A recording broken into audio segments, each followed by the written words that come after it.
That's good news. Did the computer come as well? No, that comes tomorrow or the next day. The monitor theoretically arrives today. Okay. Amazon's being a real bag of shit, so who knows? Boo. I ordered mine this morning. How do you feel? Good. It was stressful, obviously, hitting the buy button, but yeah, we don't have jobs. Yeah, I quadruple checked that I was getting the right one. Yeah, I had a terrible feeling that it was like, did I screw this up? Is this the wrong way? Why is it?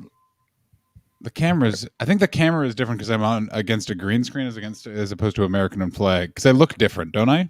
Do I look different? You look a little bit off to the side. Yes, no, that's intentional. Okay, yeah. Other than that, I think you're fine. Oh my God, green screen. Green screen. What do you got on there? I don't know yet. Definitely hummus. Definitely, there's going to be a hummus background. I got to figure it. Like it's one of those things where, in theory, let's hope the fucking computer can handle all this shit. Like I've been burned before. I had a big sort of long talk with my therapist about upgrading the stream thing. Actually. Oh, what did she say? It was he. Everyone assumes my therapists are women. I thought you said that it was a she. No, it's in the same way that when you say someone's having an affair, everyone goes, it's the man. But cheating, you don't assume gender. Isn't that interesting? Huh, yeah. It's like we're just classier about it. Yeah, it's a fact. Like, yeah, the assumption is that the gentleman waits until there has been a commitment, and then he fucks his life up. And also, we're not smart enough to just do it once. We gotta no. We gotta get sucked into a whole thing. I mean, if anyone is doubting that we aren't going to follow up on the Piers Morgan saga, because I have been glued. Are you wearing a That Canadian Guy t-shirt? I am not, but if there is one available for purchase, please donate it to the stream. I know the shirt you're wearing. I love that shirt. That's sweet. Cowboy Roses? Cowboy Roses. Yeah. Because this is the first Christmas ever where I just sent my family an Amazon wish list. Yeah. It was wonderful. Yeah. I got a dishwasher for my apartment. Did you know they make apartment dishwashers? Oh yeah, you were telling me about that. The one that fits in your sink. It fits next to the sink. Everyone should buy that. Yeah. You have a strong marriage? Time to make it stronger by getting a fucking apartment dishwasher. Let's be realistic. We're now professional streamers. I've decided we'll be doing this for a while. I was thinking about that because I was looking at my credit card being like, oh geez, I got to pay that. Yeah. And I was like, well, how long do you think Bets and I'm like, Bets and I going to do this for another month? And I'm like, I didn't notice that we've done it for almost 2 months. So I'm like, I think we're going to keep it going. We both bought laptops. We'll have to figure out time zones, but I'm just like, fuck. Like, I'm like, this is fun. And also, here's the thing I've been thinking about is there's a bunch of things in stand-up I really like. There's a bunch of things in stand-up that can fuck off. Mm-hmm. And I'm like, oh, streaming will actually help me do. I'm really done having to speak to certain promoters. And I'm like, let's try and build our own audience. I know this is very wanky, but I'm just like, fuck this. I'm working on a fucking other podcast with fucking Alfie Brown. I'm doing this every day. And I'm like, let's just fucking get it. Let's just try and get this to a place where I don't have to fucking... Yeah. Hi, is it Turdman in Kenton Town? Can I come play your club? Yeah. Like, fuck this. Yeah. I guess I won't comment at what he just said because I need this money. How about that? Yeah, I'm going to look the other way. Never do that again. I'm going to look the other way on the level of racism I would call it old-timey, but it wasn't even acceptable then. That's how racist you're being. Yeah. No, I can't fucking wait not to deal with that. By the way, guys, I'm loving your icons right now. I forgot to mention it during the show. This is a logo. It's a logo that Alex made. It's the Mystifer machine. It's what I solve mysteries in. Ooh. Yeah. I want the Mr. Can you send me all of your logos? Because I'm getting a guy to make a bunch of videos and like stuff like that. Movie theaters are reopening. Go to work. Thank you, Father. Thank you, Father. You do know that I'm not a movie star, or is this You're just a movie. You're a walking movie, John. You're a storyteller. Father, the corporation just bought a green screen. I'll have you know. By the way, I want you all to know that was also sent to me as an email, but I didn't respond Are you going to get upset and walk out? Yeah! Oh my God! My father's in line for line of the fucking stream. That's huge! Holy shit! Like your hero Pierce. We both know he's your hero, Dad. We both know you. Okay. If anything is my father, my father loves an old British man. Hey, Dad, how about Clarkson? How about your love of Jeremy Clarkson? Ooh, damning. God damn. Yeah. Punched a director. That's how it got to get fired. Damn. Do you need to iron a green screen for it to be effective? I looked that up with this green screen, and they said if you hang it, the folds should come out. He makes my teeth hurt. Piers Morgan or Jeremy Clarkson? With laughter? Is that...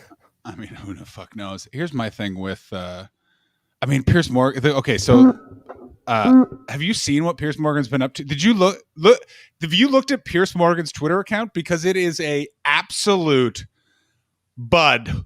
No, I missed today. I checked out some of Alex's, but mostly today I was like, bought the computer, paid some bills, did the stream in the afternoon where we learned about Cocaine Bear.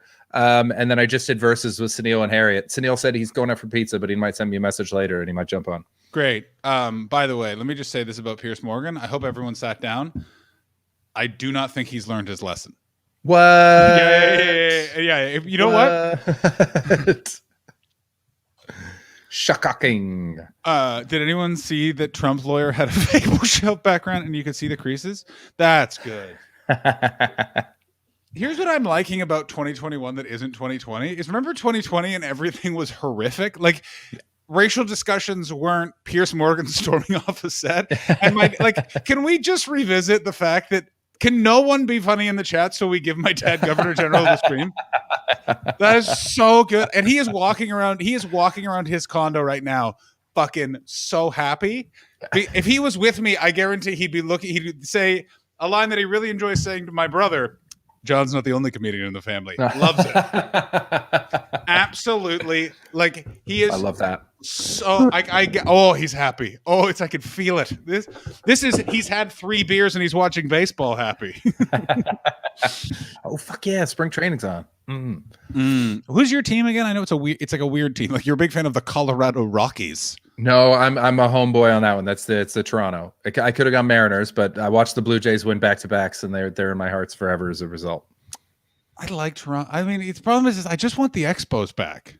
Yeah, if the Expos existed, I would be an Expos boy. Come on, UP. Like it's just here's the thing with baseball that people don't get is it's supposed to be kind of insane.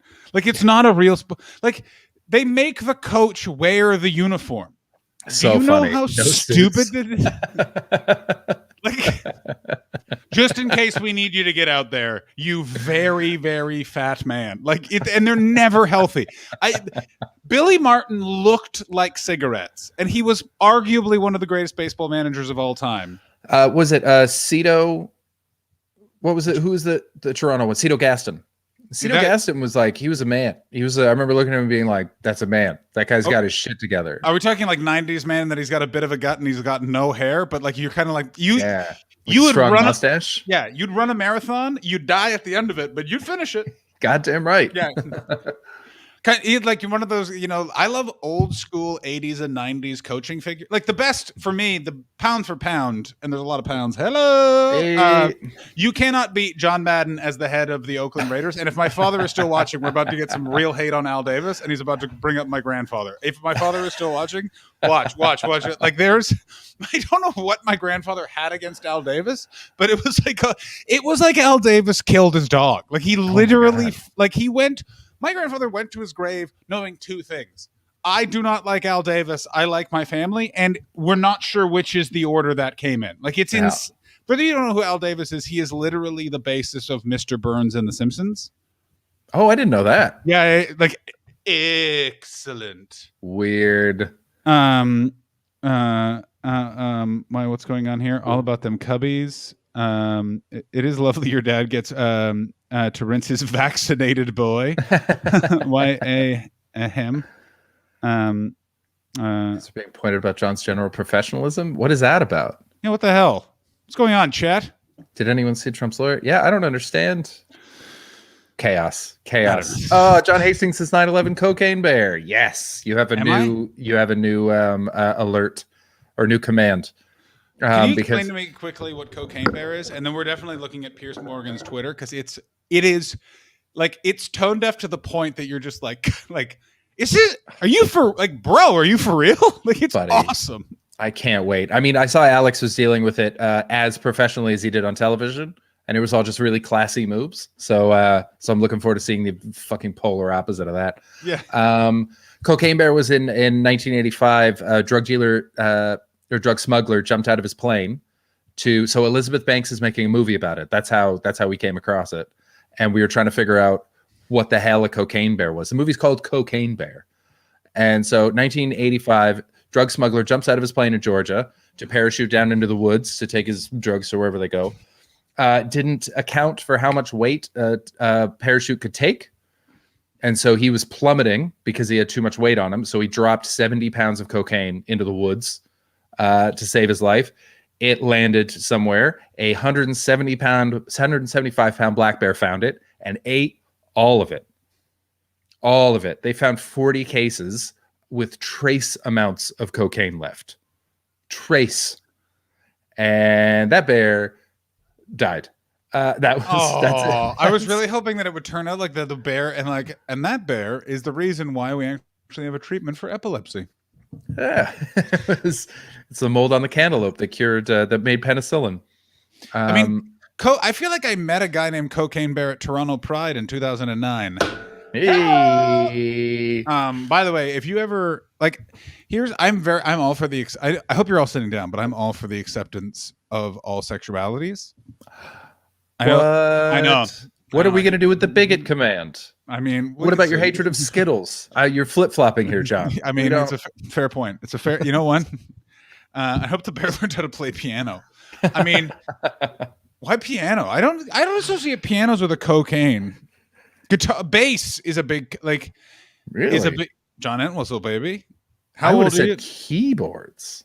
Cocaine, really? Yeah, I see a guy getting up and playing some like laser synth.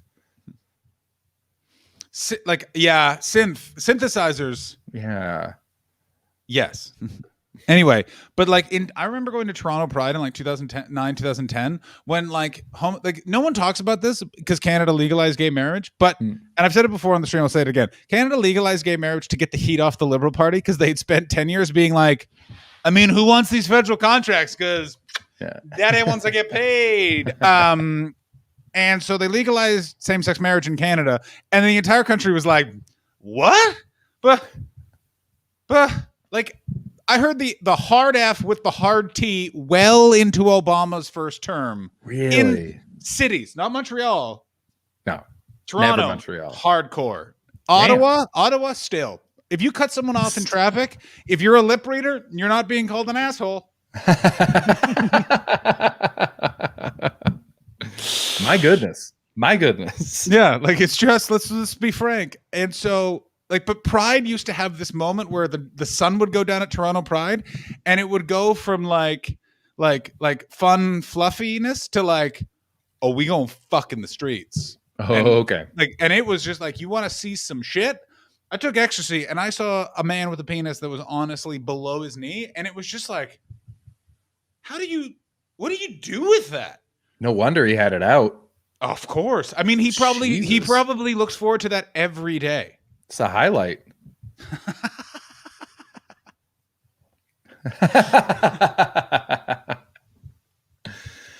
That is, I mean, I remember working in a nightclub in Brighton that had a gay night once a month. It was called Sunday Sunday. And how did they spell one of the Sundays? Like a Sunday. One was a day, one was a delicious treat. A-E? Yeah. Yeah. And it was so much fun. It was the most fun night to bartend every month. But by the end of the night, they were just fucking on the dance floor. Yeah. It was, there was a lot of boundaries were, I don't want to say pushed. The level of, let's just fucking dispense with the pleasantries that goes on in heterosexual relationships is so hilariously refreshing. I just find it so what are we fucking doing here, ladies and gentlemen? Yeah, a friend of mine is Anne lesbian, and I remember she just said to a bartender, she went, "You gay?" and like, by the way, and that was her hello, and the bartender was like, "I am not." And she was like, "Cool, still going to enjoy watching you work." And I'm just like, "That's very charming." That's very charming. A little creepy, but very charming. It's charmingly. I mean, here's the thing: if it's said by a 5'11" lady, you're like, "Yeah, what are you gonna do?" Or 5'1" lady? Was this tell it to my balls? It was not her. No. Oh, okay. Someone she knows. Okay, because I could see her doing that. I could absolutely see her doing that. I don't know if I could. Yeah, probably. Yeah, she's got that charm. She could pull that shit off. I will say, it's so funny. I always think that she is my age because we started comedy at the same time. But she's remarkably not. And it surprises both of us because she thinks I'm her age, which I should be insulted by. But it's that same thing. Whoever you start stand-up with, they're your age. You're all the same person. Who is your crew? Because your crew is very small. Like, I feel like your crew is just Sean Hogan and then sort of ass off gear check. But he also was around when I was doing stand-up. Yeah, he was around before me. He feels like part of my class. I guess like I feel like Morgan is, even though he started like a couple years before me. Faisal was sort of my mentor, but like he sort of counts. He's part of that group. No, he is not. Was small enough. No, he is not. Faisal had been doing comedy for 5 years when I started, and I started years before you. I know, but he was always around, so he still feels like he was part of my class because he was like he was our buddy. I was there the first day that guy drank. I've never seen someone go so quick, like take to booze so quickly. Yeah, he loved it. He fucking loved it, didn't he? And shock of shocks, what a good dad. I mean, do you understand how much money I would have put on the opposite of that? Like I would have put bet the farm. I remember when that happened and he got the news and we were all like, oh no, she's going to be a single mother. There's no way he's going to stick around. And look at him now. How many of the amount of friends of mine that are good dads that I would be shocked, that I'm shocked. Like Alfie is a tremendously good father. Yeah. Every day I wake up just going, whoa. Yeah. Yeah, all of them. But yeah, the guys that I started out with, almost all of them have quit. I guess I'd feel like maybe Jess Solomon is sort of in that group. Iman, no, because she started long enough before and she never really hung out. All of these are like my crew people. I remember when Iman had her first set at the Comedy Works. God, I want the Comedy Works to come back. Oh God, I would buy that club if I could. I would 100%. If I ever get a lot of money, I'm going to buy it and rebuild it exactly the same, and I'm going to call it Jimbo's Comedy Works. I mean, yeah. Oh, Jimbo, by the way, fun fact. I mean, I don't know how we're going to get back to Piers Morgan, but Cammy, I know you're out there. We will get to Piers Morgan. Don't you worry, big guy. We got a lot to say about him. Jimbo now a bellhop at a nice apartment in Westmount. You shut your mouth. No, Sheila knows where it is, and I did not ask because I'm like, I don't want to know that information because I want to kind of go and be like, now who's the motherfucker? Even though he was nothing but very nice to me. Oh my God. You can't. Yeah, I never want to see him in that position. I always want him to be the one that we're always confused and a little afraid of. Yeah, that's the point. Do you remember when he would stop drinking and he just started putting red wine and Diet Coke, and you're just like, God, this guy's going down with the ship, isn't he? Oh man, he never even faked it with us. My main memory is of him like telling us something that he was interested in on one of the rare nights that we hung out at the Comedy Works, and watching like Sean pretend to be into golf just to like have something to talk to him with. It was so funny. They were like miming shots and working on each other's form. There were a few New York comics that played the Comedy Works 4 times a year because they golfed with Jimbo. Wow. 4 times a year. Wow. And he paid well. Like it's one of those things where it's like he would always talk about like I knew that some people were making a few grand out of that place, and you're like, yiper heifer diapers. Jesus Christ. I mean, yeah. Oh, and Milanos. I would be derelict in my duties if I didn't mention John Milanos. That guy's great. I love me some John Milanos. Hated him when I first met him. Absolutely adore him now. Of course you did. He looks like a jock. Yeah. Yeah. And also he reminded me of another comic that I really didn't like, and now I'm tepid about. Put that in the private chat. Now I'm like, well, fine. I mean, I think I do whatever you are. I think I know it's one of a few people Yeah, of course. I mean, that guy blows. That guy eats butts. Yeah, I remember being so mad at him killing. I actually had to leave the room. It doesn't count. It doesn't count. Doing this, like, have you ever noticed that a thing goes up?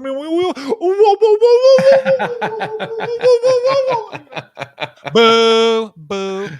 Boo, indeed. I remember that guy from stage once said, "Guess who just got a text saying he's going to be in a play?" And I wanted to throw my fucking shoes at the stage. Yeah, I don't think I've ever been so mad at a comedian who was on stage in my life as that guy. Only because he did well. If he bombed, give a shit. Fine. No, but I can't believe that affected you. Do you understand how many of those people just do well? There's a bunch of those guys in Montreal that are they're absolute killers. But it's like how McDonald's is popular. But that it's not to his level though. He was so bad. Like painfully 8-minute bit about a finger in your ass bad. Yeah. And I hated him. Maybe those guys all left when I started, but like that guy, that's in private chat. That guy was the same way. Oh, he wasn't around when I started. How about all of those guys? Yeah, all of them are around, but they never cross over. You never see them. Oh no, they cross. In my time, they would pop in. Ashley Manning is rating with 13 people. Raid. Is she rating you or is she rating me? I think she's rating you. It's not showing up on my thing. So. Raid me. Ashley, do you want to come on the show? We're about to dive deep into Piers Morgan's Twitter. Day two of, and we may watch his statement. You know, he gave a statement as well. To who? By gave a statement, do you mean recorded a film? No, he held a press conference in front of his house and he looked so bad. Oh my God. I mean, he looked like he was going to burst the other night. He really looked like a pimple ready to go. What everyone is like, he was in contract talks with Rupert Murdoch to go to GB News. And then he literally sensed, he's like, oh, if I do this, I can fucking demand a shitload of money. Yeah. Well, that was who had that line of, I've walked out of a thing when I knew that I had a job coming. Rich Wilson. Hello, David Orr. This is very good. He's Churchill now, isn't he? He is. Yeah, he is the same as Churchill in that he'll be remembered by. I could jump on. All right, yeah, Ashley, get on here. Ashley Manning. Ashley, can you somehow DM me on Facebook or I have you on Facebook? If you know her on Twitch, you can send her a whisper. Can we not watch that hard-boiled ham anymore, please? I mean, can we look over his we're looking over his Twitter. Yeah. I mean, we might have to watch some of his press conference. The statement is very short because he's a loser. He is a loser. I was basking again in the fact that he left because a girl hurt his feelings. It was so good not because he's a racist. Explaining that to everyone because they're like, well, how do you know? And I was like, I spent a fucking hour and a fucking half, boys. Mm-hmm. Like, ladies and gentlemen, if anyone knows, it's this fuck right here. Ashley, I'm going to Facebook you the link. And so funny. Do you think about this? And can we read about how Jeremy Clarkson beat him up? Wait a minute, Electro. Is that a real thing? Is that a real thing that happened? Oh my God. Imagine they both died. How fun would that be if they just both stopped being alive? Heart punch. I just enjoy. I know you're not supposed to imagine people dying and it's very negative, but there's like a bunch of people that I was like, oh, I'd go dance on. I would dance on his grave. I've had to come across a few things when some people got COVID where it was like, I'm never happy that when someone is facing death, but I don't have to be sad about it either. I'm happy to be ambivalent about this one. When Trump got COVID, I was jubilant. I was very happy, and I was like, well, if he dies, he dies. Yeah. But he didn't kill anyone in wars. You're right. He literally saw, because of his inaction, probably 400,000 people died. And not to mention all of the despots around the world that have cracked down in ways that never would have happened if he hadn't told them it was okay. China called him and said, can we open concentration camps? And he said, fucking go for it. That's why the Uyghur thing is happening. That's true. Is that the conversation? Is that how that went? That's exactly how he went. He had a little train horn. And he went, choo woo, next stop, no more them. Actually, I don't know how we're not friends on Facebook, but I've sent you a link so you can jump on. or I've sent someone a link that looks remarkably like as it turns out, no, he did not. I actually watched a very fascinating, I believe it was Discovery Channel or Frontline documentary that explained why he didn't fix that. Because for dictators, the reason, one of the Trump's big problems is he always wanted to be in the summits. Yeah. And as it turns out, you're not supposed to go to the summits if you're the president. You go at the very end and you're the closer. Because if you're the American president, a photo with you is like, the UN will be like, well, he's probably not murdering babies. And if he is, like, he's doing it quietly. But Trump was like, I'll just go at the beginning. And everyone was like, tried to explain, like, oh, no, you're not supposed to do that. And they're like, no. And he was like, nah, it's a good idea if I go. And they're like, no, I don't actually think. I can't believe they didn't tell him it makes you look weak if you show up before all the other leaders. That's the easiest way to get douchebags like him not to show up to things. Yeah, but he's dumb. He's also probably one of those guys that's like, if you tell him that, then he like doesn't know. Oh, confirmed. Ashley confirmed. Oh, I know what I'm doing later. Facebook stalking Ashley Manning, going through, gonna like one of her photos from 5 years ago. Weird. Nothing. Would you like to hear about a prank I pulled on my friend Graham K? Where he pulled a prank on me where he told me he had forgotten my favorite sweater that I'd loaned him. And then he had brought it, and then I got him back by he was showing me photos of a lady he was seeing, and he like scrolled down and he was like, check this out. And then I liked that photo, and he nearly beat me. Really physically assaulted me. I like that a lot. I like that. My friends, I want you to use that. It's brutal. That's great. So simple, so effective. Smashly the patriarchy. Oh, nice. What's How up? Are you? Yeah, not too bad. How's it? Yeah. So you guys are talking about Piers Morgan. Yeah, yesterday we inadvertently spent almost an hour and a half just going through the entire thing. Yeah. Good Lord. We watched that guy Alex, whose last name, I'm going to be honest with you, I'm just not learning. I keep forgetting. I've really tried. What is his last name? Anyone? No idea. Oh God, I have no idea. No, it's gone. It's gone. It's gone. I hope they give him Pierce's job, but it's gone. I don't know. They've got to.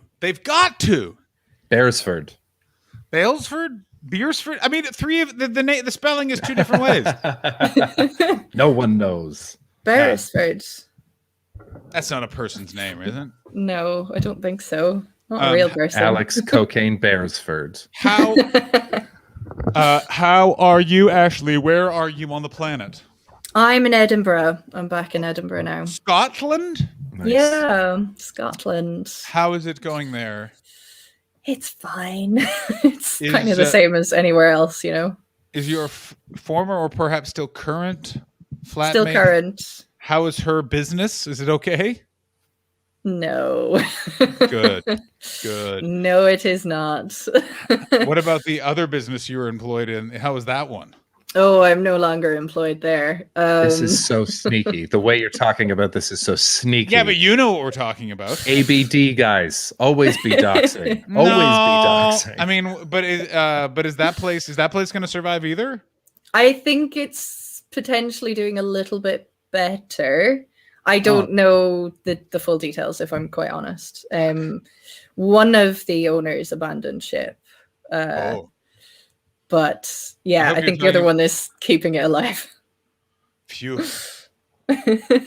Well, we'll see how this all fucking plays out. It's going to be a very interesting. I don't know. The Edinburgh Festival is going to be fucking crazy. I don't know. It's not happening. It's not happening. It's not happening this year. It's not happening. They're acting like it's fucking happening. It's not happening. Know, they can act all they want. They acted like it was happening last year too. It's not happening. Nobody like the thing is, if it does happen, it'll be like a really small time local acts kind of outdoor beer garden-y type thing. Nobody's going to travel up for it. And even if they did, why would you? Why would you spend 10 grand to do a thing that you haven't done in a year and a half that you're now bad at? This is the thing, is there are some people that literally, like I guarantee there are some absolute bag of shit human beings that'll be like, well, it's the same rate, it's still the Fringe. And by the way, one of those people is the Fringe will not drop their rates. I guarantee they'll be like, same entrance fee. We're still putting it in the guide. How about you guide your tongue to my asshole? That'll be 300 pounds, John. Yeah.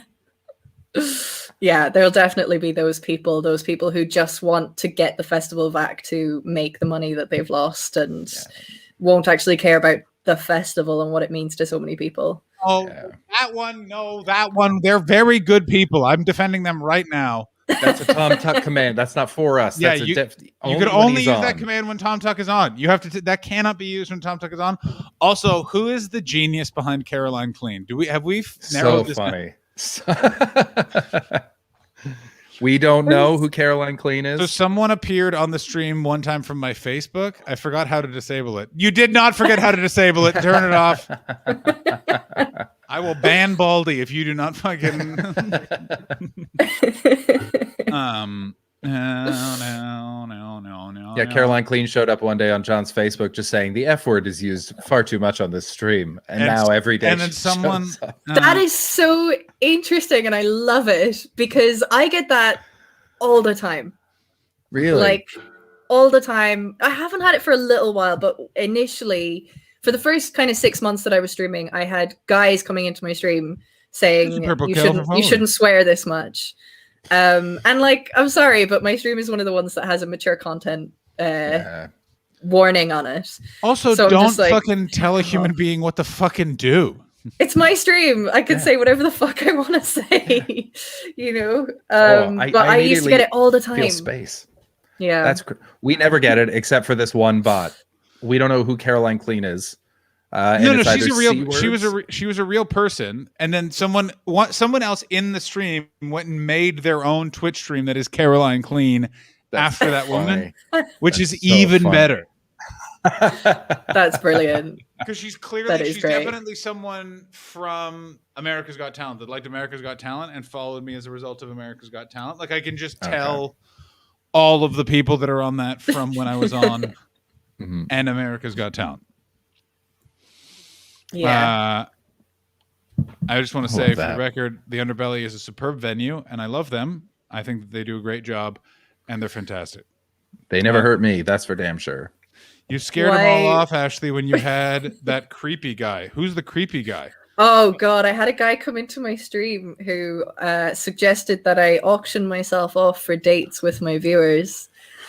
And when I said, no, I won't be doing that, he suggested that I have a tax to pay for being a woman. Whoa. And that is that I cannot... it's not right to allow men to... his words were something like, allow men to just drool over you. You have to give us some hope. Like, I'm just like, what? But I think it was because after it happened to me, I saw it happening on Twitter to other streamers.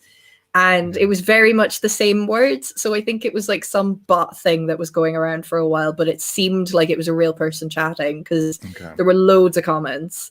Would you guys like to hear something horrendous about the world? Yes. So if you are a woman... That's why we come to your stream.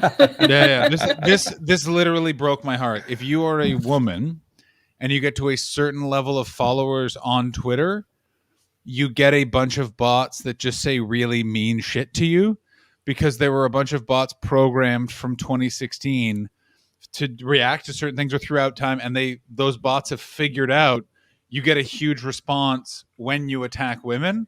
And that's what they were programmed to do. Wow. There's something fantastic about that. Yeah. What is it possible that the racial patriarchy is so ingrained that when AI takes over that John and I will still be fine? Yeah. 110%. I don't have a shadow of a doubt in my mind that if AI takes over, AI will be a straight white cishet man. Like, yeah, this will be the voice of it. There's no doubt.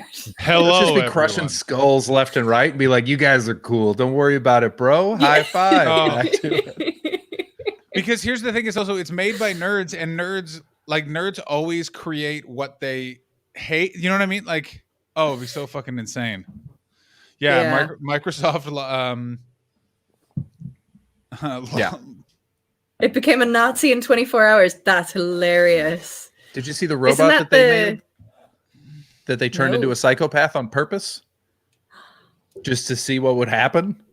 They just set them up, and they were like, "Here's the worst of the internet. Here's the worst parts of Reddit. Here's the worst parts of Twitter. Let's see what happens to you." And it was just like, "Kill everybody," and they're like, "Unplug." That's a wrap. Oh Goodbye. dear. Yeah. I love that that's what they tried to do first, instead of putting the best of humanity into it and seeing what happens then.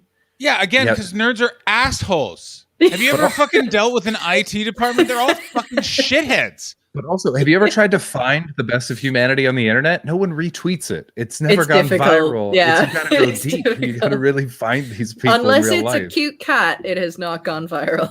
That's it. So it requires a lot of research. That honestly, I mean, you've already built a robot. What else do they want from you?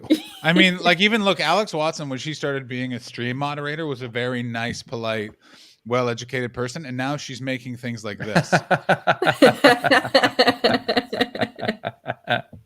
It's an absolute nightmare. I mean, the first AIs are used as sexual abuse because, well, nerds. I mean, yeah. Nobody cries. Might as well go for a so. No, do not fucking write the fucking lyrics to that horrendous fucking song anywhere near my goddamn Scream Future Bear King. I will fucking ban you. What song was that? What song was that? Wait, silence. He's muted himself. Muted myself accidentally. Oh, gotcha. It is from Kim Mitchell, and Kim Mitchell is the worst thing that Canada's ever done. Right after it goes residential schools, Kim Mitchell, and it's like they're so fucking close. I remember Kim Mitchell now. Fair enough. Good. I'm so glad I didn't get that. That bodes well for me. Might as well go for a soda. Soda is gross, and Kim Mitchell is worse than all pedophiles combined. Kim Mitchell is all the 9/11s and everything that's really annoying in life. So Ashley, how else is Edinburgh? Is it okay? I mean, it's fine. I'm trying to think, is there anything interesting specific to Edinburgh that's happening? There's a government election coming up, so that's starting to become a thing. Well, what's going to happen to Nicola? Is that her? Well, it'll be to keep her in, I think. I'm not sure. But hey, yeah, it's like Scottish independence is really on the ball at the moment. Oh, yeah. Let's do it. Oh, I've never turned around more. I would love it so much. I would love it so much because what a ludicrous country. Like, already it's absolute madness. But then if it's independent from England and back in the European Union and then flourishing immediately, do you understand how hilariously insufferable Scottish people, like they already are so good. Thank God they're the most charming of all white people, because if not, you'd just be like, oh, shut the fuck up. I don't think so. I'm Irish. I take offense to that. I know what I said, and here was the problem with Ireland and Irish people. Tell me, please.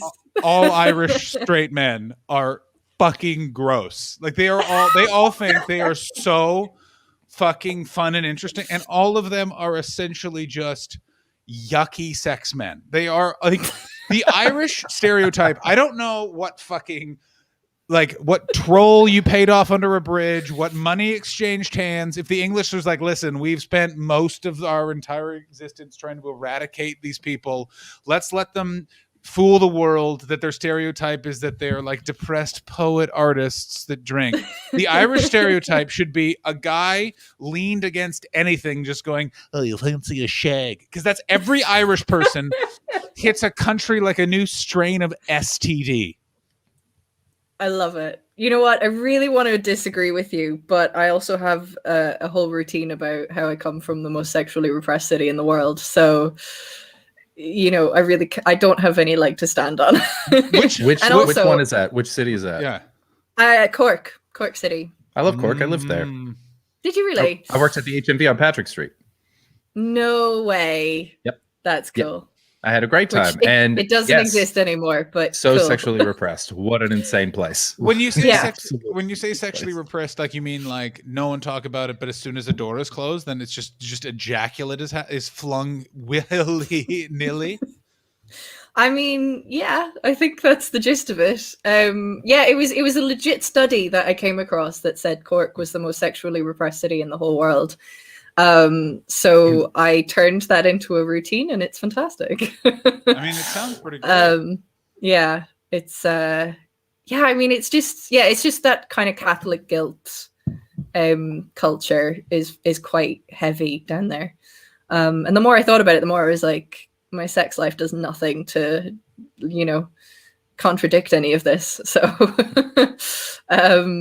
it makes a lot of sense. And so let me return to my other thing. Here's the thing with all Scottish men and all Scottish people, also creepy sex people, do it in a far more charming way. Yeah. Yeah. Actually, you don't look sold on that. You look like you just said yeah, but you're not. I mean, it's unfortunately they're still in Britain, so they're still very sexual. Like it's still very creepy. Like it's still damp, and it's also still sex. Like sex is still so fucking weird. Yeah. Like you think just think of the noises that are elicited from it. All of that is like very off. If you just heard sex, not even like the mouth voice, but the noises of it, you'd be like, no, what? I never want to be involved in this. No. Yeah. you, at best, you'd think someone's fixing a well. Yeah. And at worst, someone's fixing a toilet. Yeah, exactly. Yeah. Someone's intentionally breaking a toilet. Have you ever accidentally at like a party or something heard people having sex? Because I have, and it haunts my nightmares. Yes, I have. Yeah. I've been in a tent with people having sex. Absolutely not. Those people should be fought. Those people. What? Yeah. You should have left the tent, collapsed the tent, and then beaten the people inside the tent to death. What tent was this? Was this a one-room tent? Was this a many-room tent with a communal space? Hang on. No, it was a one-room tent. What the fuck? What country was the man involved? What country were the people involved from? Cork. Wait, and were they like whispering? Were they like, she'll never know what? No, it was very much like, we're doing this. We don't care that you're there. I wasn't. Oh my God. I wasn't alone with just the two of them. Were they? And I'm not trying to be laddie. Were they trying to escalate things from deux to trois or quatre? Yeah, were they Kanye on Life of Pablo? No. What if everybody fucked right now? Do you know what? It would have been better if that's what they were trying to do, but that's not what they were trying to do. So weird. I'm so uncomfortable from this. That's so. So was I, but you know what? It's just part of my sexually repressed upbringing. Were they on drugs? Were they? They were drunk. They were drunk.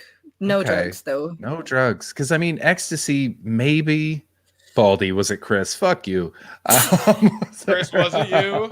It was not me. I mean, you wouldn't be top of my list, but you'd make the list of of my friends that would do that. You'd be on. You'd be. I did have sex in a hostel room with 12 other people in it. See, I knew this, and that's why exactly you. That is not too dissimilar. In fact, I'd say that's worse. No, because you're using the same cloth as them, so the dirty sex things can walk along the cloth. Yeah. Oh, let's go over to Ashley. Like you share a bed. You're all on the floor. At least we had our own structures. How many other people have done the same thing in the same hostel room? I don't know anyone. Much dirtier. I don't know anyone. The sheets. That's fine. I don't know anyone in the world who has the story. Someone fucked in the same tent as me. Essentially, what essentially it is you went time for bed, and then two people went, let's ruin Ashley's plans. I've only ever heard one story during my high school camping trip. I didn't go on it, but I heard a friend of mine came back and he's like, I was in the tent and I woke up. And I'll use their real names because you'll never guess who they are. But it was Haley was just riding Luke's face. Oh, I mean, oral sex is almost worse because that says that they're like, they disrespect you so much they're not trying to get it over with quickly. Like they're literally like, let's take our time. Yeah. He said it was so weird, and he did. How did you react? Because he just closed his eyes like he'd seen a ghost. Absolutely, and just faked it out. Didn't react, didn't say anything. Just closed his eyes, rolled over, and was like, "This will end eventually." I didn't do that. There was a couple of other people with me there, and we were kind of just trying to chat and talk and ignore them. Whoa! But also,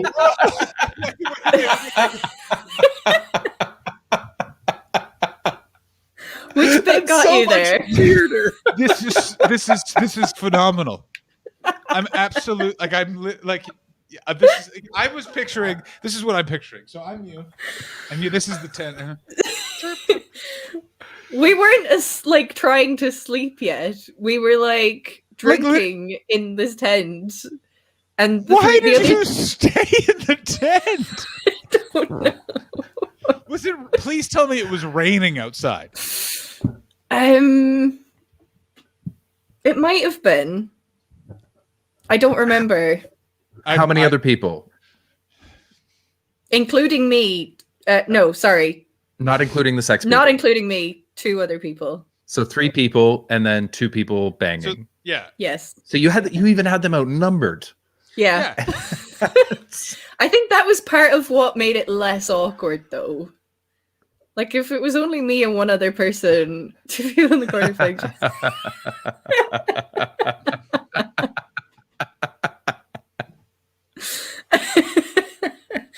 I think it would have been weirder if it was just me and 1 other person. I think the fact that there was another person meant that the 3 of us were just kind of laughing and ignoring them and trying to. So you didn't mention it. You weren't like I wouldn't have been able to help myself from narrating it. We were giving them shit match. The whole time. Okay. We were completely giving them shit the whole time. I mean, we were quite young and quite drunk. So how young? How young?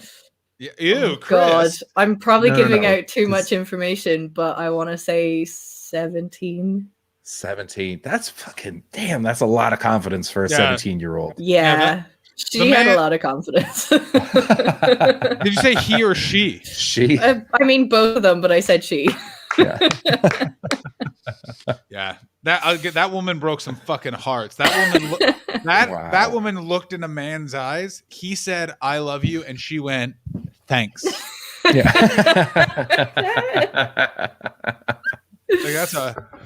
And that dude was bothersome at a hostel. That guy was leaned up against a fucking tiki hut in Panama. Daniel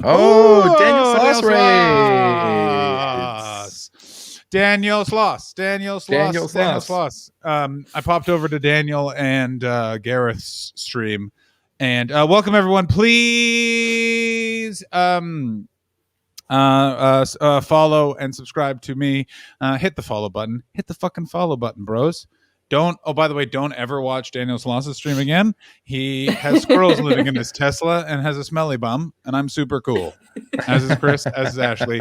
Let's bring all the Raiders up to speed. Ladies and gentlemen, welcome to the Spreed. Here's something that you need to know. Ashley was in a tent with 4 other people, and 2 of those people started having sex, and none of them left, and I, for the life of me, can't believe it. Also, if Sloss is here, Sloss, do you want to come on? I don't know if he's here.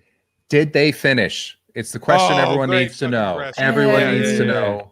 Did both of them finish as well? Not just him. Thank you for the follow. I want to know that he took his time. Honestly, I was probably too young and too drunk to really pay attention to whether either of them finished. I should point out, I was still a virgin at this point as well, so I had no clue. Like, I was very naive, very didn't know what was going on, and also didn't understand that that's actually a really bad place to put a friend into as well. Yes. Yeah. Yes. But you don't realize that sort of shit when you're that age, I guess when people move with confidence at that age, you're just like, I guess this is what people do. Fair enough. Yeah. I have to catch up. They absolutely. I can't wait till I'm fucking in a tent filled with my friends. That's going to be a great day. I mean, I'm absolutely. I want to fly to Ireland right now and just smack a kid. Just be like, I don't fucking know why. That's so weird. That's so weird. Yeah, it is. I did do that. Yeah. Let's be honest. Come on. Those are low stakes, guys. Come on. We've all done that. Yeah. Actually, I can't speak for Ashley, but I can speak for myself. I have done that. Ashley, did you miss having the Edinburgh Festival in Edinburgh, or was it a joy? Well, you're a comedian, so I assume you definitely missed that aspect of it. But. I did miss it. I missed it a lot because I've only lived in Edinburgh for 3 years. So I've missed, I've lived here for the length of 2 fringes. So I moved over just after the Fringe 2018, and then I was here for 2019 and then 2020 was gone. And I had visited the Fringe in 2018 as a punter.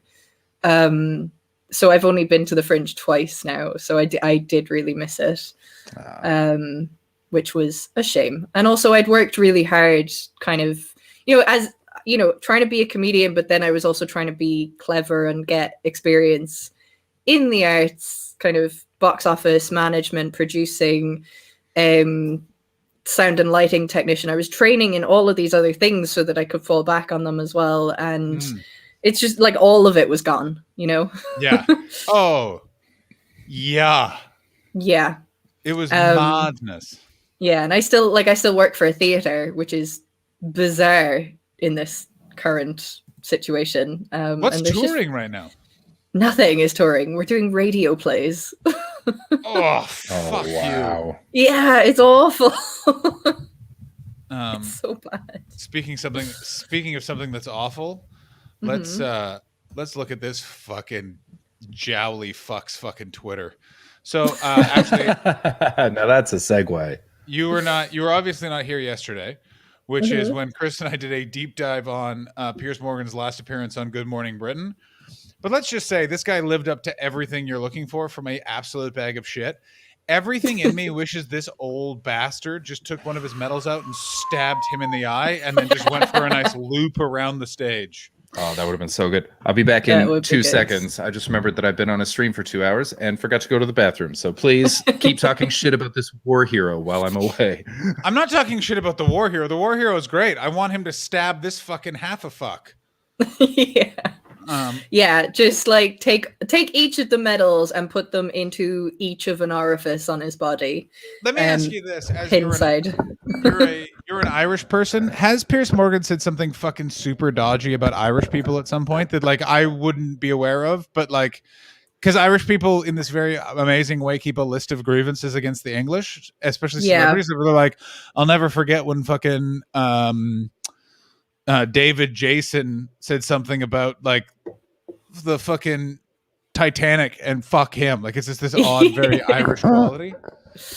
Yeah, we do keep a list of grievances. I think the last one I remember happening was not a British person. Azalea Banks got totally cancelled in Ireland last year sometime because she said something about Irish people. I don't remember what she said, but no, I don't remember anything that Piers Morgan has said, but I would put good money on it that he has. Didn't Morgan offer to resign for faking British Army? And I'd have no idea what this is. I have no idea. Yes, this is the first thing. So actually, how much of the story are you following of what Piers Morgan did, all that sort of stuff? I've only kind of scrolled past it on Twitter, but I understand that he said something about Meghan Markle. Yeah, he said something about Meghan Markle and is basically just he like said a bunch of shit. But there is in the middle of this, he clearly changed this photo to "I have a black friend," right? Like this is the most. This is the photographic version of your dad saying, "Well, I've listened to hip hop." I can't believe he actually used an "I've got a black friend" picture. Yeah. Thank you very much for coming in. Right. Also, and I'm going to say this right now. I assume this person plays for Arsenal, which is another fucking tick in the cunt fucking chart, because everyone associated with that football club can get to fuck, because may I say, all of your fans do not know how to fucking use sidewalks or doors. Do you think that he had other pictures with this guy, but he chose this one because he had the chain out and that made him feel more authentically black? Yeah. How much do you want to bet that Pierce made a joke about how he stole that chain? I'm saying it's 50-50. He went, "Oh, there's a jeweler missing a chain." Double down that he called it bling. Oh, yeah. If he mentioned the chain, he called it bling, but he look at this fucking braying idiot. Run a comb through your hair, Pierce. Lord knows. I'm that guy now. I'm just very unnecessarily critical. London, Newark, Los Angeles. You're not welcome in fucking LA, mate. For fuck's sakes. All right. Let's just I want to just get like so one day you're the cock of the walk, the next a feather duster. Come on, man. You're hardly the help at this stage. Is that what he's actually saying? Christ. I'm glad he called himself a cock. Yeah. Who's Margot Barber? I'm looking it up. I like the North American pronunciation of that name, Margot. Oh, so fucking horrendous. Do people say that? That's awful. They can't possibly. Character actress Margot Martindale? They'll call her Margot Martindale. No. Yeah, they'll say that, and then they'll say, and I'll meet you in the foyer, which also, by the way, makes me want to lose my mind. It's foyer, you braying idiot. All right. So what? I just want everyone to guess. Who do you think? By the way, first of all, he misspelled her name, which is good lord, phenomenal. Great. She spells it the correct Margaret according to Wikipedia. What do you? Who do you think she is? Who do you think this person is? Ayn Rand's best friend. Ashley? Is she some sort of civil rights activist? She a counter civil rights activist. She is a British missionary to China. Okay. Counter civil rights activist. Yeah. She often regularly taught a Bible class at White Teeth Rock. What the fuck was that? Which is not its original name, that's for sure. Yeah, I bet you $50 that was named by a guy who answered to the name Commodore. Alex Hills? That's very good. Always funny. Was she successful? Let's see how she died. That's what I always like to. That does tell you how well a missionary did. Remember when that one guy went to, like, it wasn't Papua New Guinea, but it was something similar, and he just got killed as soon as he hit the shore? And did you hear about that missionary a couple years ago? There's this one island that nobody touches. They all just leave them alone. They're all just I did read about this. We don't fuck with these guys. And he thought that he was a mission from God, and they just straight up murdered him right away. Yeah, there's 3 or 4 tribes that are still untouched from here. Like there's one in Brazil, one in India. I guess Papua New Guinea has one as well, where it's like they are now like, no, you just don't interfere with they live their own life. That's fine. Like they're not part of this world. Yeah, we've prime directive to them. We Star Trek. We don't intervene. But yeah, because the Brazil guys attacked a journalist because the journalist got too close to one of the kids, and then they literally got flanked. And like then the Brazilian government like stepped in and was like, "Please stop, fucking welcome to the Chloe Bear Luck, welcome to the Hummus Chums." They stopped fucking going near them because they were just like, "Could you not just leave them the fuck alone?" All right, okay, so. Piers Morgan, first off, pin tweet, just him saying you have a good abdominals to fucking, I don't know who this fucking guy is. He's probably a football player or some sort of fucking loser. You don't know who Cristiano Ronaldo is? No, I football. Yeah, I now know the name that he's a football gentleman. Yeah, that's the best way of describing him. Carry on. Here's the thing. I'm cool, so I don't need to know about fucking stupid football players. Oh my God, we got another raid. Suze Kemner, thank you so much for raiding. Raid. Suze, you want to come on and talk about Piers Morgan's lame-ass Twitter because he's a fuck? I'm also like as soon as I looked at Piers Morgan's Twitter, I'm kind of like, I kind of don't give a fuck. I don't give a fuck anymore. After watching him blow himself up yesterday, the rest of it kind of makes sense. Yeah, great. Here's what I'm going to do. Fuck. Yeah, go on then. All right, wicked. Yep. Suze is coming on, everybody. I know I've met Suze Kempner in real life. I just can't tell you where. I assume gigs. Got to be a show. Yeah. It's got to be, right? Yeah. Or the comedian's Christmas party. Never went to that once in my life. I went once. It was I found 2 people that weren't being creeps, and we had a very nice time. Was one of them Suze? Because if not, I'm going to rescind my offer. Where's the comedian's Christmas party? Oh, somewhere in London. Yeah, we got kicked out of it. We're not allowed to go there anymore. What? Because of COVID or just because of life? No, just because of life. I can't remember what the person did, but someone fucked up, and then the bar owner was like, "Never again." And that was a wrap on the comedian's Christmas party in that venue. So I know one of them was at Top Secret. Like one of them was at the old Cycle Tour. One of them was the old Top Secret. Yeah, the old Africa Center Top Secret. That was a great one. Link is in your Facebook, Suze.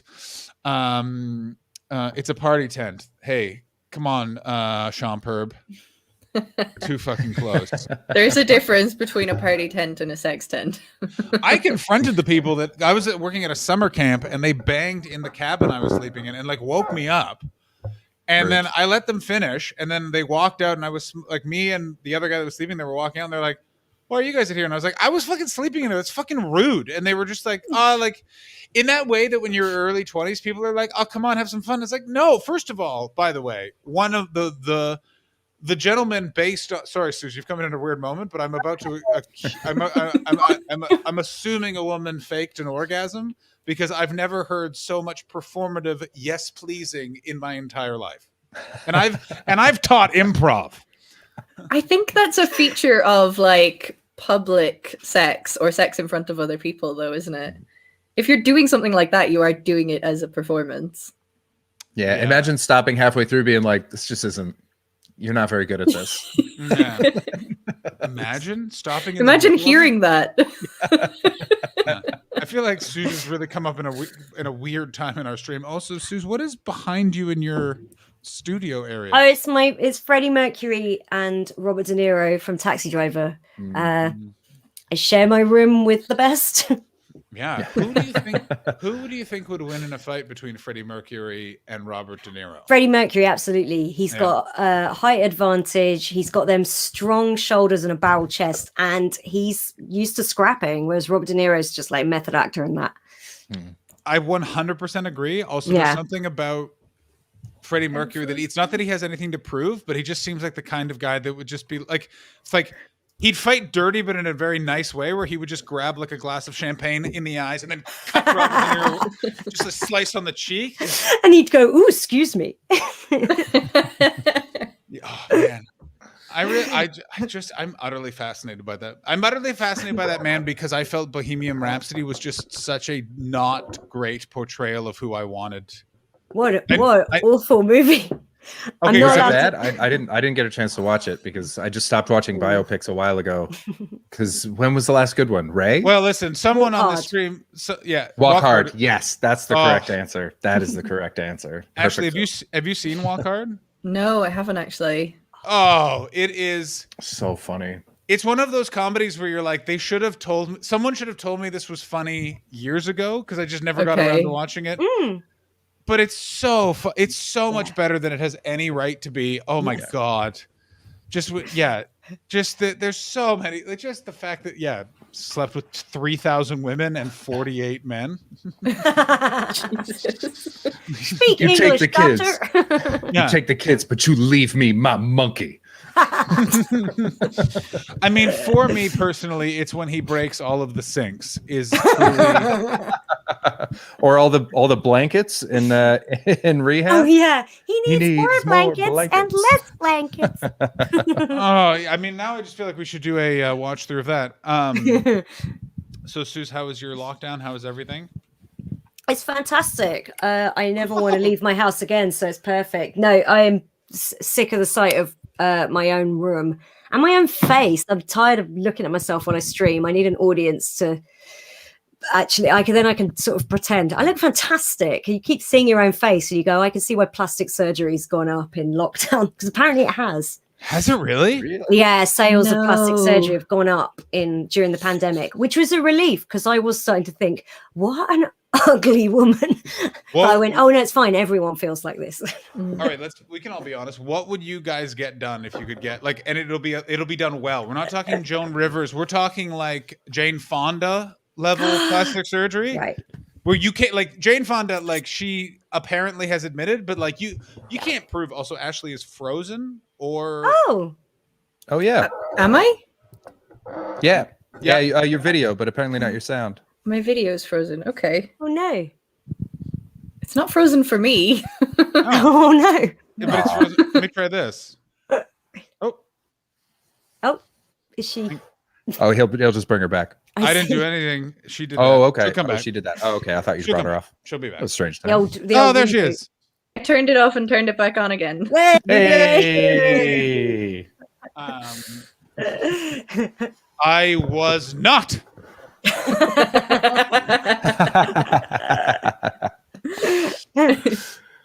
So plastic surgery, and we're talking Jane Fonda level plastic surgery. What plastic surgery are you getting? We'll start with Chris.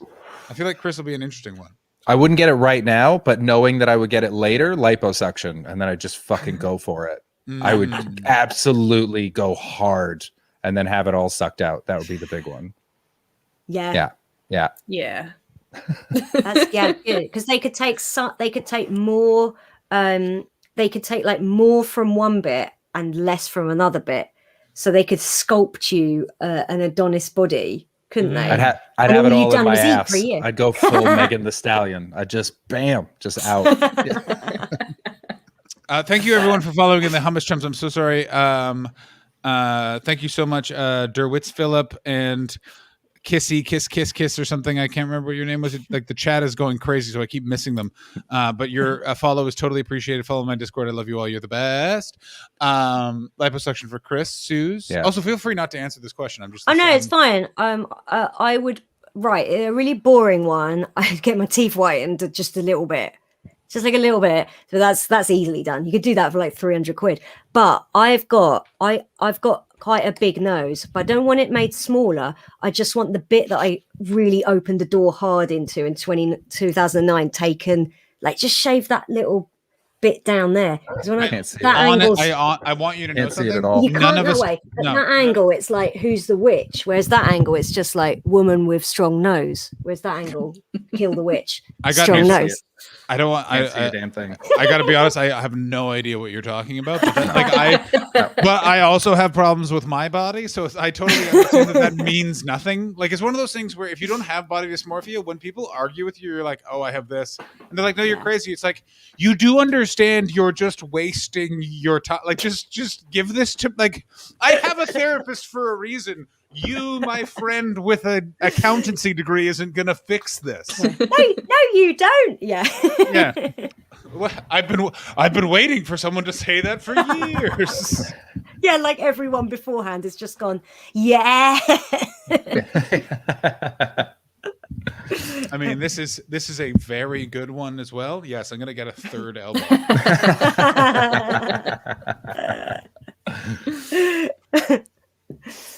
Oh, but when it comes to surgery, has anyone had any? Yeah, I've never had plastic surgery. I've had a shitload of surgery. Okay. What have you do? Have you plastic or regular surgery, Ashley? Regular surgery. Oh, sorry. I thought you meant regular surgery. Like, this is bullshit. I was like, oh, there's some good juice here. No. I had surgery 7 weeks. No, I've never had I was offered surgery. Am I breaking up again? No, you're good. No. Okay, I'm good. I was offered plastic surgery when I had actual surgery. I was offered plastic surgery to cover the scar. Okay. But at least it was related. How fucked up would it have been if they would have been like, I know, right? Just he walked into the wrong room. So what are we doing here? And he was like, yeah.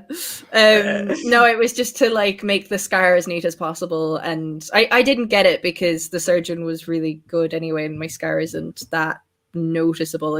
It's right across my neck, and like even if I took my shirt down, you probably wouldn't see. Where's my name thing? It's like there. No. Oh, very, very faint. Okay. It's really faint. Like you can't see it very much at all. I mean, that seems, I got to tell you, that's the coolest scar placement ever. It looks like you survived a fucking hanging. Right? Yes, it's fucking badass. Like, and I have matching elbow scars. Like, you understand? Like, I got cool fucking scars. Yours is like, how did you get that actually? And then what's the story that we're about to concoct? So, how did you actually get that? So it was, I had to get my thyroid and a tumor attached to the thyroid removed. So that's why. Is anyone else really embarrassed by the fact that I had no idea that's how you'd go after the thyroid? Like I didn't know it was there. No idea. No idea. Yeah, I thought it was somebody appendix. Right across your neck. I want to be honest. Susan, Chris would have just let that go. You would have just been like, "Oh, of course, yeah, going after the thigh." It took fucking bravery of me to be like, "Is that where the fucking thyroid is?" A thyroid is a thing that you know nothing about until it starts fucking with you. 100%. And it really starts fucking with you. I know people that have thyroid problems, and then like one of them is like so crazy skinny, and I watched her eat 3 Subway foot-long sandwiches. And I'm talking back to back, one meatball in there. What are you fucking doing, lady? Wow. That was me when I was 11. So I got this when I was really, really young, and I spent 13 years dealing with it before they would let me have the surgery. Wow. I was too young. They hadn't enough information about how getting the surgery at that age would affect puberty and stuff like that. So yeah, I had to get it. I was 21 then when I finally had the surgery. And it was just mad. And then like 2 years after that, recovering. Also, people who rated from Suze's stream, please also pop over and follow Chris Betts, who also co-hosts the stream every day from 10 till whenever the fuck we decide to turn it off. So everyone gets the fucking follows. Thank you very much. And thanks for the reminder, Alex Watson in the chat, who mods both of us. Aw, Alex. And also, if you want to not follow Ashley or Suze, that would be great too. Yeah, we're shy. What are women even doing on Twitch? Whoa! Stop reading my journal. We're auctioning ourselves off for dates. Yeah. Auctioning ourselves. I mean, the auctioning off for a date is so creepy. It's so weird. That's so much worse than just asking you out, which is also weird. Yeah. Who wanted to auction you off for a date? Somebody came to my chat and suggested I do it for more viewer interaction, and said that because I was a woman online, I owed it as a tax to men to like give them some hope, and it was so weird. So weird. Oh, here's what I think about all the time. I think about this all of the time when I hear these sort of stories: is who told that dude that was a good idea? Who's the guy that was just like? That guy doesn't talk to a lot of people. That's not how that happens. Even he didn't run that past somebody. That's a 4chan guy. Yeah. I think there's little like hubs of the internet though where the same types of guys come together and just bounce their opinions off each other and create like hyper real environments where this is okay and this is acceptable and this will actually get them out of their incel bubbles.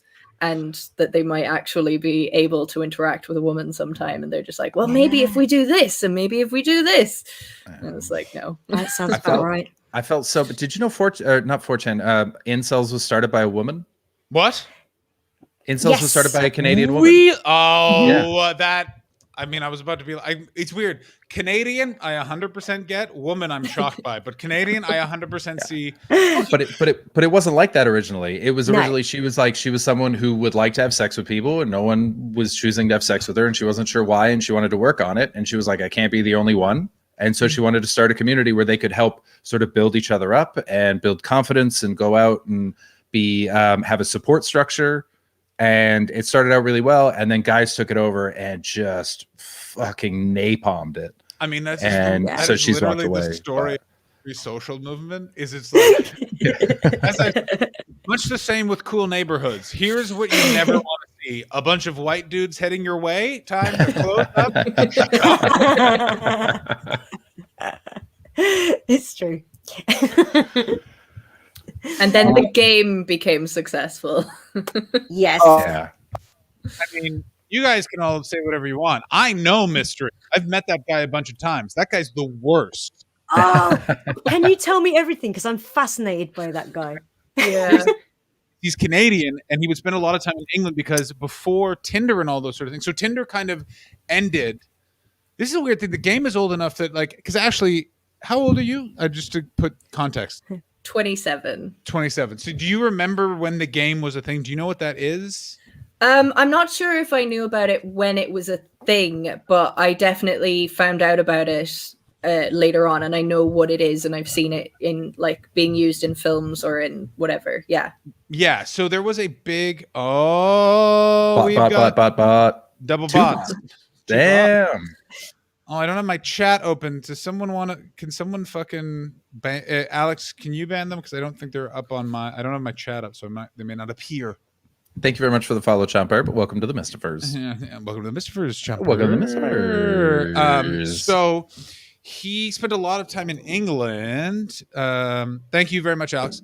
I do want to become famous. Thank you.